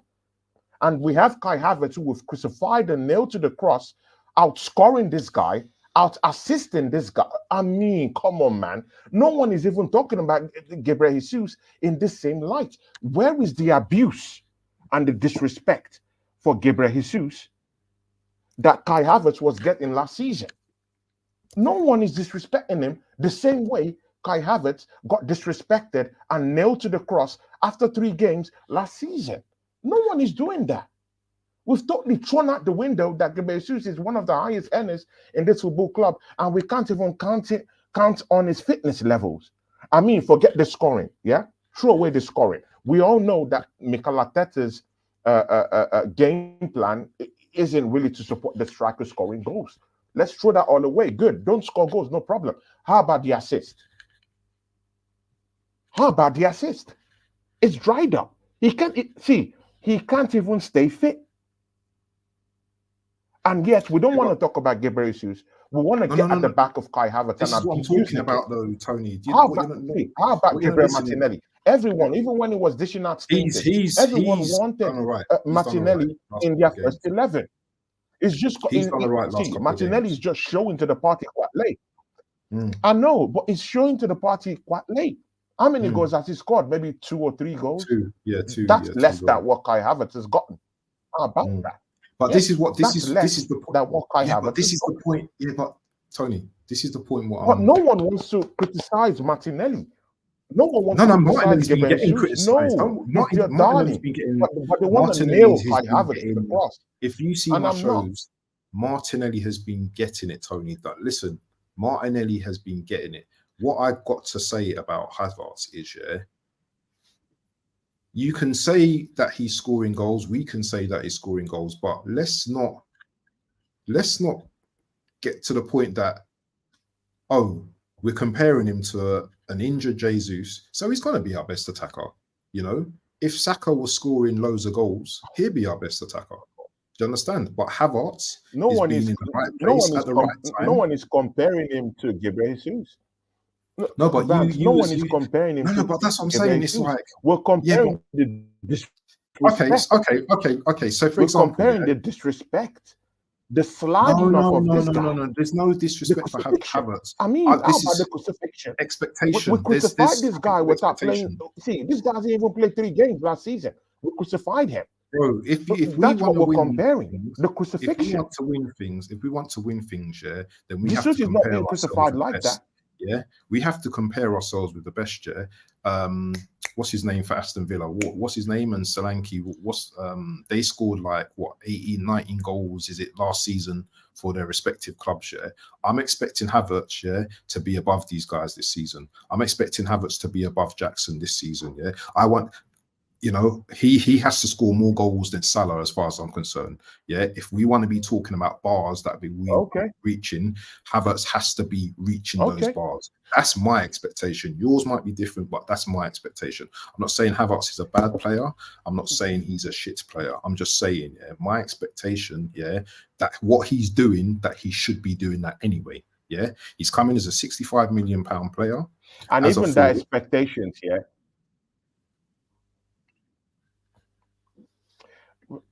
See, yeah, Arabs, yeah, even that expectation you're talking about right now, yeah, there are distortions of reality. Do you know why I call them distortions of reality? Good, I'll give you a reason. You want Kai Havertz to score 25 goals this season or 30 goals this season, yeah? I've heard many other Arsenal fans say the same things. You want him to score 25, 30 goals this season. Where is the creative player that is going to dish him out these passes for him to get 30, 35 goals this season? I mean, this kid is already set up to fail already. Who is that guy that's going to pass the ball? Martin Odegaard is injured. He's injured. Hold on. I mean, it's good to say he's going to, you know, you want him to score 20, 25 goals, but who do we have dishing our passes to him? Because Saka is injured now. So if he doesn't score in the next game, we've got Saka. We've got Trossard. We've got Saka. Come on, man. Let's not act as if Trossard doesn't have stinkers sometimes. Let's not act as if Trossard doesn't have stinkers. You've asked me a question, and I'm giving you the answers. These are the alternatives that we have in the team right now. To get those goals. These are the alternatives that we've got now. Listen, yeah, a good striker doesn't always have to rely on service right away all the time. Yeah, Havertz, that goal that he scored the other day, he created it himself. Yeah, you know where he went around the goalkeeper and he hit it. Sorry, not around the goalkeeper, went around the defender and he curled into left. And as for Michael Harris, yeah, no one's complaining about Havertz. I'm just saying what my expectation is, yeah, from a striker. Yeah, it's just that's the thing with Arsenal fans. Yeah, Arsenal fans, yeah. If the minute you say that you want your player to do a bit more, then you're criticizing him. Then you're doing this. Then you're doing too much. Do you know what? Just because you might have a certain expectation for your striker doesn't mean mine is the same. Yeah, I expect Havertz to score 20, 25 goals this season, yeah, to take us over the line. Yeah, I don't want to see 15 goals. I don't want to see 16 goals. Yeah, strikers, if we're gonna gas them up, yeah, if we're gonna say they're that good, then you can score goals. Then, yeah, give me the goals, and that's all. That's all the point I was making. Do you know what I'm saying? I'm being very clear in what I'm saying about what I expect from Kai Havertz. I'm not saying he's a shit player. I'm saying he's a good player, but I expect more from him. And what he's doing now is normal as far as I'm concerned. This is what he's bought. This is what he's been bought for. Well, go on. Okay. No, good and okay. But in as much as you want to demand this kind of goals from Kai Havertz, then you better be sure to have a creative player who would actually send those passes to him. How many creative players at Villa? Come on, man. So now Villa is the bar. So Arsenal only rely on Odegaard. So Arsenal are one team. Forgotten about Manchester City. So Arsenal is a one-man team. Forgotten about Manchester City. Haaland that get passes from different areas. Man City. I mean, come on, man. Bigger team than us. They're much bigger. But again, we're going head to head with Man City for the title. They are the bar. What I'm saying is, we are one-man team. Then, so if Odegaard's out for the rest of the season, let me ask you a question. We're talking about Man City. We're talking about. Let me ask you a question. If Odegaard was out for the rest of the season, players who could actually get the ball through balls down to these strikers. Arsenal don't have it. We don't have it. If Odegaard is out for the rest of the season, for example, I'm not saying he is, but if, for example, where are we going to score our goals? Out till December. I know, but I'm just saying, if he was out for the season, yeah, where are we going to score our goals from? We're going to have to rely on our striker. We're going to have to. Do you know what? The manager to rely on the team. The manager has to adapt the team, yeah, to a certain style of play where we can score goals. It's not just relying on Odegaard. Bro, who's scoring your goals? Bro, well, you just said Havertz use any kind of nomenclature. You just said Havertz. But again, who's scoring the goals, bro? You said Havertz is on the nail. It's Havertz. Exactly. That's what I'm saying. But you just spoke about who's going to be. You just said Hold on, 5 minutes know, ago, but say his name. you Say just his said name once who's again. going to be the Say creative his player for name. Havertz. Say his name, man. You said who's going to be the creative player for Havertz. Bro, just say That's his what name. you said. Just say That's his what you name. said. And I said Havertz should be I know, but creating say his his name. own. Say his name. That's, you know, I can say his name Okay, a but million just say times, his name. but I can say his name a million times. I don't really care. Listen, I support my players, but at the end of the day, we don't need. Support him. This is one player you should support. He's one player you should support. No, but Support him. no, He's hold trying. on. He's No, I've got you now. I've got He's you doing his best. Because It's not about you mentioned. It's Hold not about getting me. on. Let me It's say not my about piece. getting me. It's about what's happening right now. Let me say my piece. Let me finish my piece, and then you can say what you want to say. You said to me, yeah, about a few minutes ago, you said to me, who's going to be the creative spark for Havertz, yeah? And I said to you, yeah, Havertz, you know, a good striker doesn't always rely on creativity, and they make their own opportunities. So that was one point I made. The other point I made is but Erling Haaland can get passes from midfielders and get goals and win the golden boot every season. Come on, man. Havertz why are we doing this? Sorry, but Haaland wipes the floor with Havertz when it comes to scoring goals. Yeah, do you know what I mean? He's a 1 in 2 striker. Havertz misses a lot more chances than players who could find Joe Magic in the middle of the park and get the ball across to Kai Havertz. Blame your football club. Blame your football club for not doing the business. Yeah, that's fine. But Havertz misses a lot more chances. Blame our football club for not doing the business. That's the root of the problem. I know that. But I'm just saying, yeah. I know all of that. I'm just saying, yeah, that as much praise as people want to give Havertz, yeah, with only 7 games in, yeah, we need to give it much more time before we start, like, you know what I'm saying, boosting up this guy, giving him, like, you know what I mean, like levels of. Nah, I need to see more, and I need to see goals. Yeah, I need to see more goals. I'm like that. Yeah, good. I'm greedy like that. Good. No problems, man. Big up Jordy Dread in the building, man. Big up Jordy Dread. Oh, Jordy Dread TV. Jordy Dread's my buddy. Hey, listen, let me say something, Tony. Let me say something. Let me say something about Jordy. Dread. That's a real one, man. Jordy done a tribute for my brother, yeah, and I'll never, you know what I mean, because my brother was a Newcastle fan, and he done a tribute for me, yeah. Oh, yeah. And you see, man, like that, big up. That always be in my heart. But he's my guy, not just my guy, you know. I had a show, I've done a couple of shows with him, man. Yeah. Great guy. Quick question, Tony, energy, bro. See, Jordy, man, we have to do some Jordy Dread's a real one, man. Big up to you, Jordy, man. Like the guy to the phone, man. Quick question, Tony. Do you believe, and I want to see it with chess, do you believe that Kai Havertz can score 20 to 25 goals this season? I just want a yes or no. Close question. Close question, yes or no? That's a clear question. You don't even need that's a clear question with my answer. Yes, bro. Okay. He's our highest goal scorer. That's all I need to know. Bro, don't be surprised you might get 27 goals this season, bro. All season. Listen, man. I'm all for it. 30 goals all season, bro. I'm all for it. Kai Havertz is averaging a goal every game. No, that's what I want to see. That question is even. It's even, you know, it's kind of like that question is, I don't know, but you know what you're doing. But he's averaging a goal. No. I have to ask that question because for a guy I need to see it. I get you, man. But for a guy who's scoring a goal, averaging a goal every game, I mean, what are we talking about? What is 20? We're going to have a lot more tougher games as well, Tony. Yeah, so it's not going to be easy every game. Yeah, do you know what I mean? You know, he scored in games where we needed him to score last season. The Brentford game where Arsenal was down and out last season. Where we needed a goal. What happened? Home and away to Brentford last season. Is he going to score? Is he going to score against Liverpool? Is he going to score against Liverpool this season? We needed to beat Chelsea last season. He scored that goal. Yeah, but he scored a goal in that game. We're not talking about last season. We're talking about this season. Is he going to score? Is he going to score against Liverpool this season? Bro, you have to check the history. He scored important goals last season. This season also, he can do it. So there's no doubt. Kai Havertz bailed us out last season in some certain kind of games that we should be down and out. The 2 games against Brentford, we've totally forgotten that he scored home and away. against Brentford when we needed those wins to actually advance forward for our title push last season. He gave it to us on a platter of gold. Only him. Bro, Anyway, this season anyway, I want to again, move on. I bro, want he's to move on playing. now. I want to move on Bro, from this man. conversation. Bro, I Vance, want to ask you. I want to Vance. talk about Marino.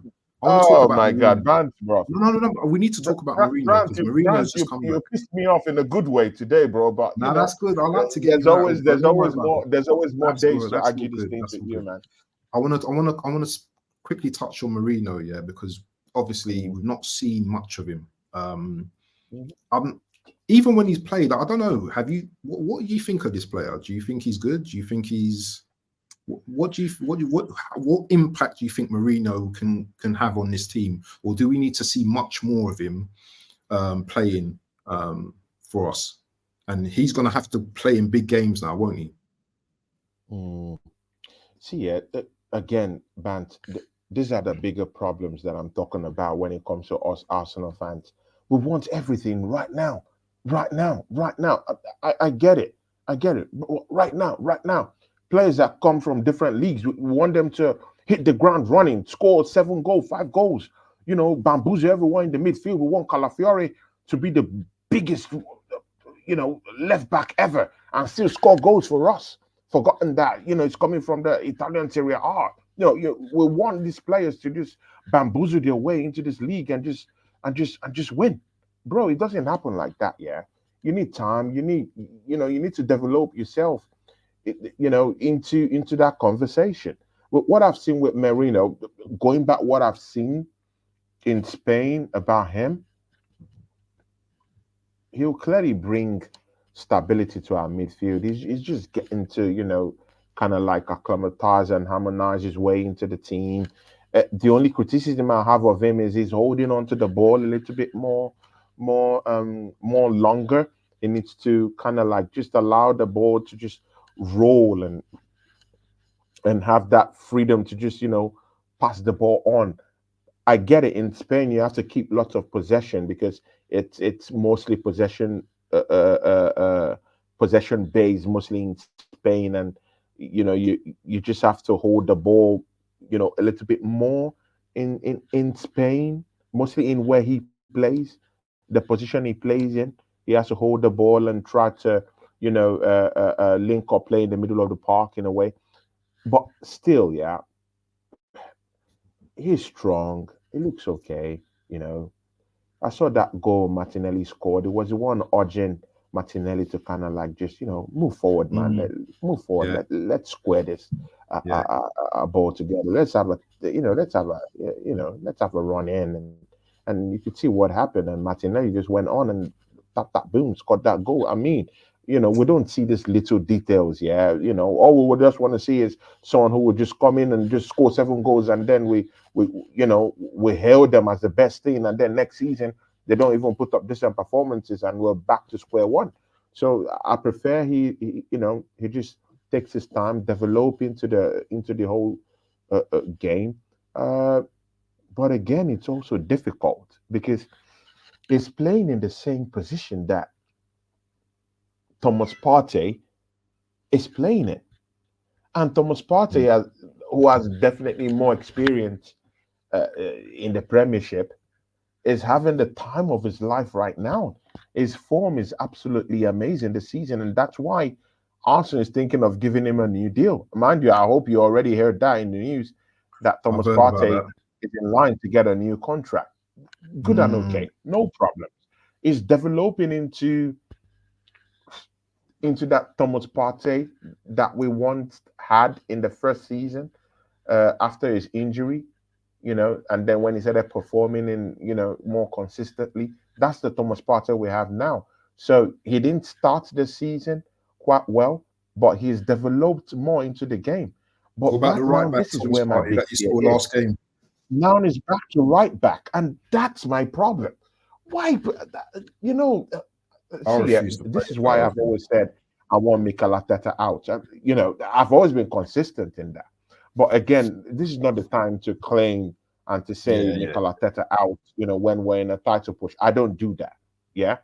Even if I want the manager out and I want a more experienced manager, I clearly want to support my team. Yeah. and clearly to get the manager out of the football club in the middle of the season isn't what I want. So I'm more of a solutions guy rather than a problem a problem shooter. But again, Merino is a big addition. It's only that Thomas Partey is playing in that role quite well right now. So he too might find it very difficult to get into that midfield. And of course, Declan Rice, 105 million pounds. That I mean, he can't sit. I mean, Bant, yeah. Declan Rice can't sit on the bench. He can't. Mm. He has to play. It's £105 million signing. He has to play. And Mikel Merino can play in these positions in which Thomas Partey and Declan Rice is playing at. He's playing it. But he definitely can't bench Declan Rice because there's politics involved. The whole money we spent on the guy is down there. He has to play. Thomas Partey is looking quite good. The only way I could see it is him playing in a pivot with one of those players. So, but again, that's why the Premier League is, if you don't even think it's the best, for me, I think it's the best league in the world. But of course, if you don't want to put it in that breadth, it's one of the most competitive leagues in the world, right? That's why we have lots of games to play in this league, not just the Premiership. We have the Carabao Cup, we have the FA Cup, the Champions League too. Is a big time place to actually use Mikel Merino. He has experience in Europe. Real Sociedad has played in the Champions League. He's been used in Europe lots of times, so he has that experience. He can bring that experience down there to Arsenal too. He can hold on to the ball, area duels, bro. Both ground and air is a marshal in them. So he can Mm. win those loose balls in the air, those He's very good duels, grand ball winner as well, ball very good in tackling, duels, tackling very good goals, in very duels, very good in punch. duels, very good in duels. He can. So, the time is coming, man. His time is coming. He's just new. Bant, man, this is one thing I want to ask you, man. The issue of Calafiore. I Oh, I'm mean, glad you Bant, mentioned him. I'm glad you brought him up. I'm glad you spoke about it because Calafiore. I mentioned next. Bant, I want to know from you, yeah. I want to know from you because I've sampled opinion from many Arsenal fan channels, yeah, and many are not convinced about Calafiore. I have my own ideas about it. Yeah, What? bro, I thought you was going to tell me like, something else. I thought you bro, was going this to say guy's facing serious. Bro, this guy is facing deep, deep, deep, deep, deep rooted criticism in this football club. Many wow. aren't sold on him yet. To be very sincere with you, many are saying defensively he's not good. Going forward, he gives us something extra. They're not really convinced. But how about give the guy a run of games? I mean, Exactly. you come from the Exactly. Italian Serie A, and this is my problem. If someone come from the Italian Serie A and you want him to just hit the ground running, kick up these goal players.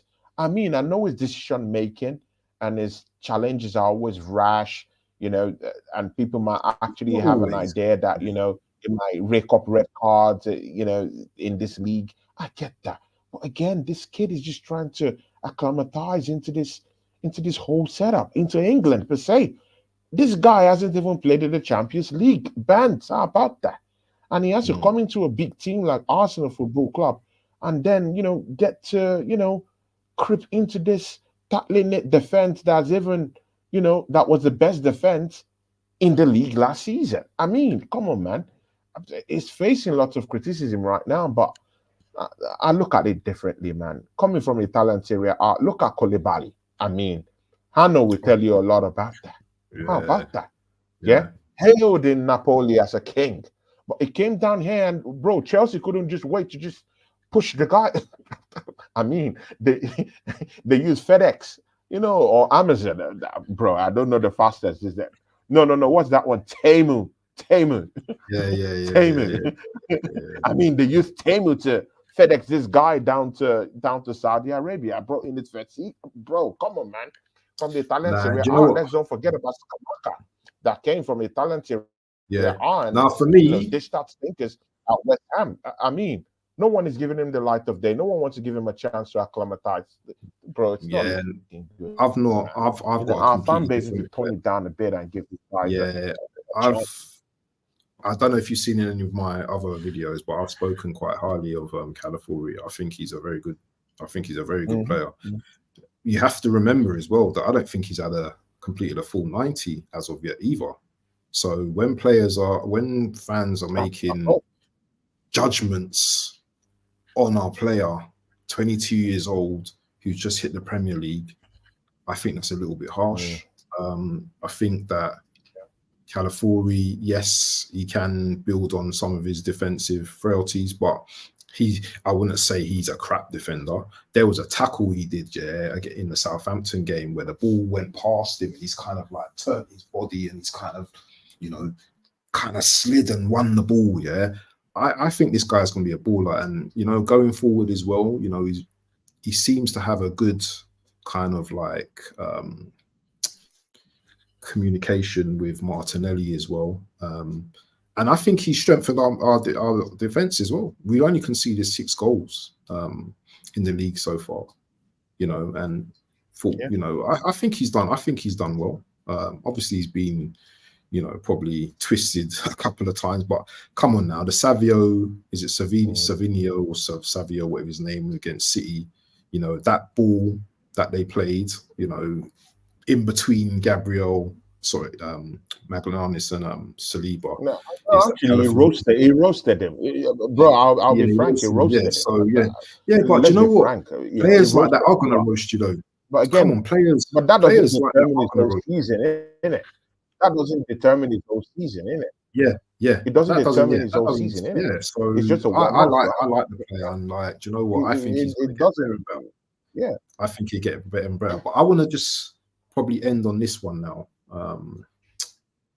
So recently, I've just been the other day. I just thought to myself, everyone talks about Saliba, but have we got a world-class player in Gabriel Magalhaes now? Is he world-class? Oh my God! I asked you that question because he gets into every team in the Premier League. Starts for every team in the Premier League. He starts for Man City. Yeah, maybe apart from Man City. But sorry. Who starts ahead of him? Oh, what, Stones?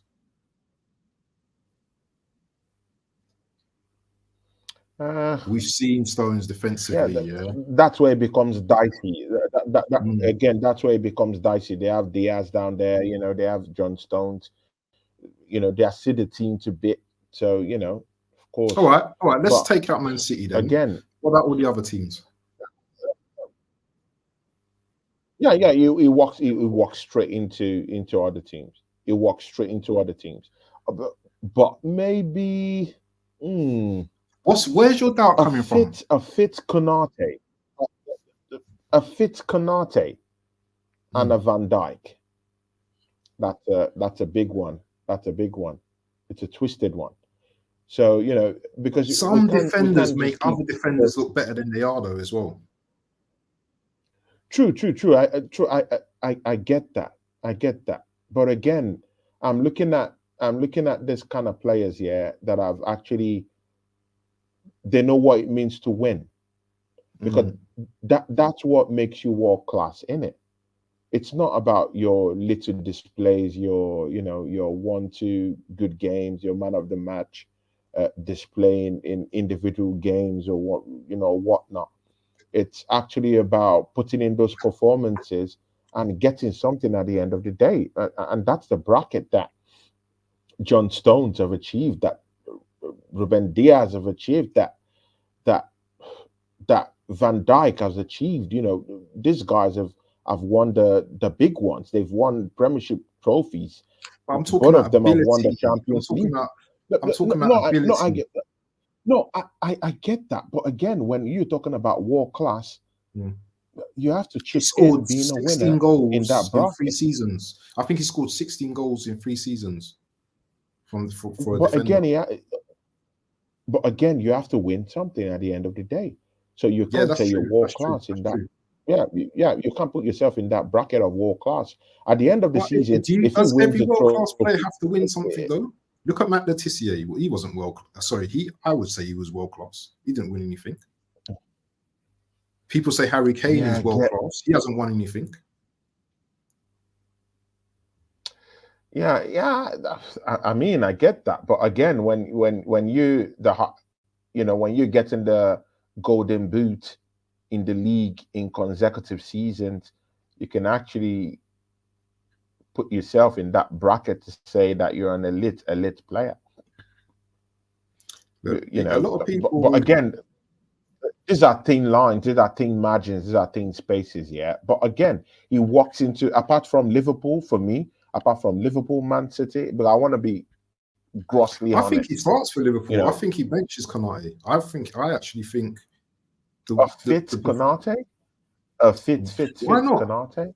Gabriel is a beast, you know. People don't understand how good No, Gabriel is in he's a beast. There's no he's argument an about that. absolute beast. But mind you, he has times that he has his bozo moments. Yeah, we know that. But even Konate's had his bozo moment. Even Van Dijk has that. Every good centre back, Saliba's had his moments. Sure. But one thing Gabriel has done is he's actually kind of like improved that in his game. He doesn't have so many as many bozo moments as we once used to complain about. Before. No, he's a clearly improved player. When that when that guy is in the box, in the opponent's box, he's a threat. He is a threat. Yeah, I don't know any other defender who's as much as a big threat as Gabriel. I think maybe with the ball at his feet, he's not as good as maybe some of the others like a Stones, or I say a Stones because I'll be honest, Diaz, he's all right, but he's nothing special to me as far as I'm concerned. I don't think he's special. I think Ake is a very good centre back. I think Ake is very good, but Gabriel's in the conversation, no doubt. He's definitely in the conversation. He's in the conversation. That's why I said these are marginal spaces.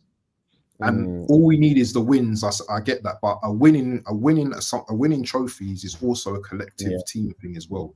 Do you know what I'm saying? Yeah, you could have the best defense, but if your attack ain't scoring goals, then you're not going to win anything. So, I get that. I get your argument, but also But do you agree he needs to win? Do you agree he needs to win a major trophy? That's what I said. Yeah. I think he needs to win a major trophy. I do think he needs a major trophy, but the team needs a major trophy. That's the thing. So, do you know what I'm saying? Gabriel Magalhaes, and again, Bant. I'm also a sucker for national team games, internationals. Also, man, bro, his performance. Mind you, Gabriel Magalhaes had a man of the match display in that Brazil matchup against Chile away from home. Bro, the duels he won, it was so strong. Gabriel Magalhaes could be one of the most coveted masters of the dark arts in the Premiership. I mean, he's 6 foot plus, he's a big aerial threat and set piece threat. He could win those duels, but man, bro, his sheer size, to outmuscle these players, as in just when you come with that 6 foot plus, huge, tall, big enough to he's almost like a bouncer. That's the size in terms of height of a bouncer. Bro, he can actually outmuscle you. I saw the way he outmuscled Chile, bro, man. He left the attackers for dead. Bro, ruffled them up. Bro, I'm serious, man. He ruffled these guys up. Like not even that, Tony. Apart from Hazard, apart from what's his name, Haaland's goal, against us. What else did Haaland do throughout the game? Nothing. He always keeps him quiet. Nothing. And that's why Haaland was a little bit, frustrated with the whole thing. That's why Haaland was a little bit frustrated. And again, he was always getting kicks. Every time he took a lip, they were always leaving a foot, under his knee, always, all the time, all the time. Mm. Now that's how you treat a player like Haaland. You just try to outmuscle him. You try to, annoy him just a little bit to, to put his pace and to put his mentality just all away. And that's what they know how to do best. Maybe Saliba might be a nicer one. He might be the one to Yeah, just he's focus on the more. game Yeah, and just try to. He's more level-headed. But Saliba's not as Magalhaes aggressive, isn't it? He lets the ball. He is lets the. not as Yeah, aggressive. he lets the Yeah, game he's in not as front of him. He aggressive. sees the game in front of him, and Yeah, and he's quite. he hasn't really even bought into the whole ideology of being a master of the dark arts. I mean, Yeah, yeah, Gabriel is a master of the dark arts. This guy can yeah, fall off and just swirl on the ground and just, yeah, just stay there for a good 2, 3 minutes and just roll on the definitely. floor and groan in pain. I mean, he wields these things. When he's leaping high in those area dwells and while defending, he's leaving an elbow on you. He's leaving a foot when he's coming down. I mean, he has actually practiced the dark arts, and right now he's wielding it. To Arsenal's advantage, and that's what I want to see. Use those dark arts. That's what you need. As a defender.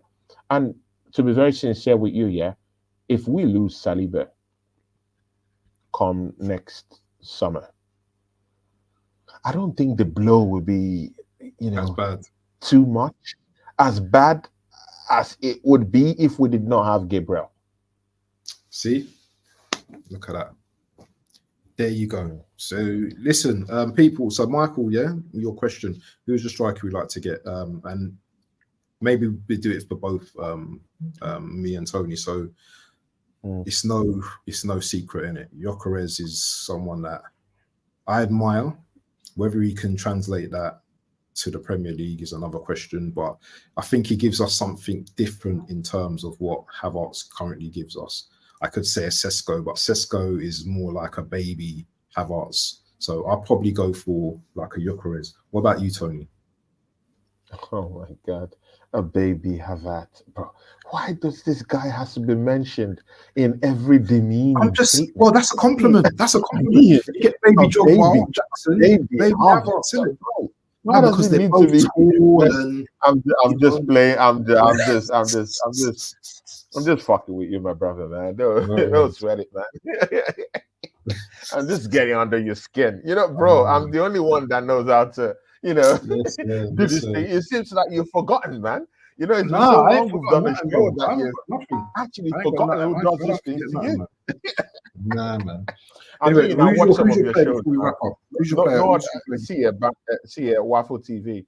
Mm. I watch your shows, man. No one gets under your skin most of the time. I think you No, really missed that. no, Coach is I corner know he's a can nice guy. sometimes. It's I Stepsy. know, can. Stepsy is the one that gets under your skin Yeah, most of the yeah, yeah, time. yeah, yeah, yeah, Stepsy, yeah, because he yeah. has some, Stepsy. No, some there's a couple, hyper, there's a couple, over the there's a top couple of people, statements that man. he makes. But yeah, definitely, that's the only one. But it seems like since we've had our hiatus, you've totally forgotten that I'm the only one that knows how to, Bro, I hit those listen, buttons, bro. to That time rattle you got you me just a rattled. little bit for us to I had to leave have a that stream that time. conversation. I was so rattled that time, but it's been good, man. It's been good today. But Yeah. answer the question and stop dodging it. Who was your striker that you like to get?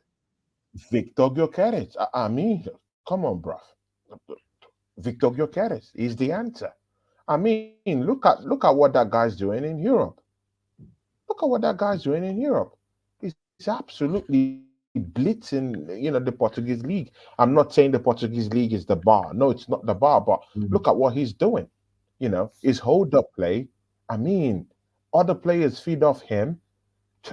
He can play as your traditional number 9 in front of the final third and get those goals. He has a bit of trickery in him. Not the same kind of trickery you would get from Kai Havertz. Kai Havertz prefers to just bamboozle his way, muscle his way into that 18-yard box. Mm. But this guy's a little bit tricky. He's a little bit, smaller in height. He's not as languid as Yeah. guys. I'm sorry for the vocabulary, but just keep up. Uh, Kai Havertz is more languid, lanky, kind of languid kind of guy. So, he's not really that fluid in a way.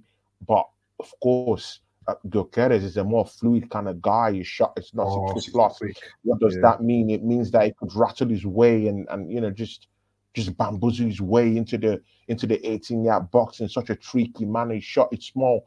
They won't see it coming. It could just be at your back. Is putting in that effort in trying to get the ball. Highly tenacious. He's like a lion. He's running. He wants to score goals. He has a fire. He has a burning desire. And again, he's getting the goals. He's scoring in Portugal. He's looking good. Highest goal scorer down there, by all means, if I'm He's getting a correct. lot of goals. Yeah. He's getting a lot of goals. And again, he has consistently done this over seasons. I mean, he did that in Coventry. Throw that away. The championship. Good. Let's look down on let's walk all over the championship. No problem. Throw it all away. But again, he goes to top flight Portugal and look at what he's churning out. Why can't And we that's just all he go and can see do, this isn't it? deal? That's all he can do, isn't it? Bro, You know? easy. He comes to Arsenal. If Kai Havertz is scoring this kind of goals like this right now, bro, if that guy comes in, he's getting double Confidence. figures every game. Confidence. Bro, double figures every game. That's what he's gonna be getting. Let's don't tongue twist down here. If Gyökeres comes to this Arsenal team and we have someone like an Odegaard who will finish up those true passes and those assists that will be dishing out in the middle of the park, bro, this guy would literally get 2 goals in a game. He would literally average 3 goals in a game. No jokes. He's really that good. He's a fearsome, deadly assassin in front of goal. I just like the kid, and he's young. He hasn't got into his prime or to his peak yet. He's a young kid, and he He's has not that young. He's burning 25, desire. I think. He's about 25, isn't he? Yeah, yeah, But yeah, I exactly. know what you You mean. I know, know his peak before I years. wa- before I was always thinking that he's had lots of problems with his knee and with his Mm, ankle just a little bit, but that doesn't stop him from getting goals in it. mm, Scoring goals in bottle goals, looking good. You have to be fit to score goals in it. So, and definitely, he's scoring definitely, goals in bottle goals, so he's looking good. You know, yeah. definitely, In definitely. Sweden, the other top, you know, the other big wigs in the team in Sweden. I'm talking of the national side that have more credibility than him in terms of uh, uh, uh, experiencing Europe, experiencing a big team. I'm talking of Isaac. Isaac is also a Swedish international. He also Gyökeres is also Swedish international. So, but of course, Isaac is top the pecking order than Victor Gyökeres and the Swedish national team. But again, it doesn't take away the kind of assassin this guy is in front of goal. He's a traditional striker. Yeah, man. So And the people, cool yeah, kind of guy, not of the same ilk, not of the same ilk, but slightly different. It's more slicky. Yeah, it's more crafty in the 18-yard box, and you always find him in the corners of the post, ready to just slot that ball in. I just like him and his hold up play. Oh my god, the ability to bring players in and suck them into coming into the 18-yard box to just you know play a 1-2 and get the goal or something like that. It does that brilliantly. definitely, definitely. But listen, people, we're gonna need to wrap up now because it's been 2 hours, and you know what? It's been a good stream Mhm. today, man. The chat's just been mad. Yeah, it's been consistent. People in the chat and everything. Yeah, man. Make sure you go and sub to Tony Claude Gunner, yeah, TV, yeah. This guy's been doing bits for a while now on YouTube, and you know what I mean. He's doing his thing, man. You've got anything coming up, TC, that we need to know about? Anything that? Bant, yeah. I just want to say this before we go. Bant, big ups to you, man. You've clearly rebranded your channel. Big rebranding going on in your channel, and it's still going on. Big graphics, big changes to your channel. The name also. If you even notice, it's so hard for me to get the word band out because I literally see you as band all the time. But despite the whole rebranding stuff, I see what you do on your channel, man. Big ups to you. I know a big, big, big recruitment to your channel too. Of course, Hano can handle his own. I I know he's see him doing on his his thing, own man. channel a year He's ago, doing his and the thing, bro. kid he looks good. The kid looks good. He knows his football. He might be a slow talker, Mm. but he's a more careful kind of guy. He processes, he Yeah, processes yeah, the yeah, yeah. things He that can he cook though. talks about. When So he's he's ready not. to cook. Yeah, When yeah, he's ready yeah, to yeah. Sure. He's not a waffler. big up. Don't worry He's not about a that, man. waffler It's like me cool. and you. Yeah, big up to He's not a waffler like me and you.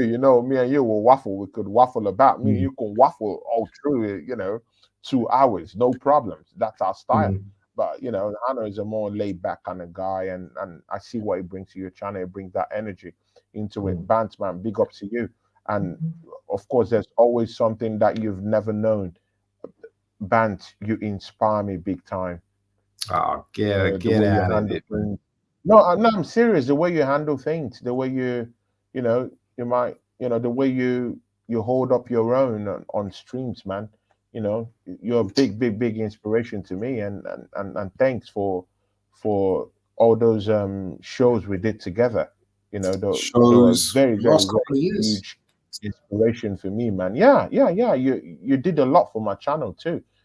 Despite it was also a chance to bring you in and for you to meet people down on my channel, but it was also a learning process for me being with someone like you, and it's been good energy with you, my brother, man. So big up to you, man. It's always love from here, man. No one will ever disrespect you in my sight, so big Yeah, I up to hear you, that. I bro. hear that, man. I hear that. Yeah, big respect to you, Tony, man. You're like the calm in it, the calm side of me in it. That what I'm saying Mm. helps, makes me see reason as well. So when I'm like, you're like, Yeah, exactly. We just bring out the best out see of each the other, man. yeah, you make And me see the reason yeah. and stuff. But yeah, people, man, big up to the chat as well. You've been magnificent today, man. It's just like Saturday, and like I know Big most up people Michael Harris, shopping and man. everything. Please sub to Waffle Big up TV Michael show, bro. Harris as well. Sub Yeah, to Waffle Michael TV. Harris. I love the the conversation from you today as well, man. Big up to Don Yeah, C. he's a great guy. He has his Yeah, own big up channel, to but he's a Carol. great, great, great person. Don I C like it. also. This guy we have to, I'll be I need to see who guys because he this asked Don me C what is. I need to see yeah, Don C, guys, bro. yeah. So he'll be making an appearance on my channel. I just need to get the clearances from him because, of course, Mm. he's a family man, Yeah, yeah, and yeah. of course, family men have lots of Has he things got a to do. channel? Has So, he got a channel, or is he's still set up? no, He's no, not got a no, channel. no, no, no, no. He doesn't have a channel, but he's a very, Oh, okay. very, is more of a critic. He's Right. a critic. Okay. He's a Okay. I hear football that. I critic. hear that. I hear that. Big up to Yeah, Hendon yeah, yeah. Green, I man. had a show Big up with to him. Claudie Dread. I had a show with him on Sarcasm TV, and I just liked his person. He's not like this Oh, kind have I of met person this? that Oh, is you. Don C? Is Don C the tall guy, the He's tall chap? done. Yeah. I Why I know who like the Don guy, C yeah, is. I is watched that. Yeah, I watched the that. kind of That guy that, that that you guy. could just Yeah, yeah, feed information to. yeah, yeah, He yeah, thinks yeah. for Don C's himself, and cool, and man. that's the problem I'm I like having with Don C. Arsenal fans. These guys don't think for themselves. They, I like Don they C. just take all the old garbage that Mm, that they hear from. I like someone that I'm not saying don't be a critic. I'm not saying don't be negative in some aspect. I'm not saying don't mm, be positive. No, that's not what I'm saying. All I'm just saying is just look at things and have your own idea. Just think for yourself. You're seeing something, just address it how it as it is. And that's what Don C is, because I really respect him from that show we did, and it's been good energy with me and him every time we kind of chat or something like that. So he will be making an appearance on my channel. I'll get the clearances for that big, from big, him. big. Me and Josh Make Street sure gonna you guys. be having an appearance next week. Bant also, me and you have to still do some stuff too, bro. Yeah, we've got Lots to do of our crash games talks, man. coming At up, least once a month or once a 2 weeks or whenever. I know you got things going on. I got things going on, but when you're ready, Yeah, yeah, remember we've yeah, got the Three Kings as well with yeah, Craig as sure. well that we need to do as well. So that's another Yeah, show with Craig that's in the too. So pipeline. that's a big Yeah, one. That's a exactly, big one. Me and Oregon exactly. Gunner too. Yes, Oregon Gunner yes, might have Oregon time Canoe, this weekend, maybe definitely. on Sunday or either on Monday. So Yeah, he'll be coming back to the channel. So me and you will have a big, big, big conversation for the big ones coming up. Saka's injury, that will be on the agenda. Yeah. Shakhtar Donetsk on the big agenda, and Bournemouth. What we're going to do to them? We have to put Whoa, Bournemouth on this is blast. another tough game have as to- well. But anyway, that's another conversation. We Anyway, have to- people, yeah? We have to beat this up to team's you. band. We have to show them Exactly. the boss. We We do, have we to do. pick them But up. remember, Mm. this is where we need to see your guy, yeah, step to the plate. Anyway, people, on that note, yeah, as Tony would say, we are.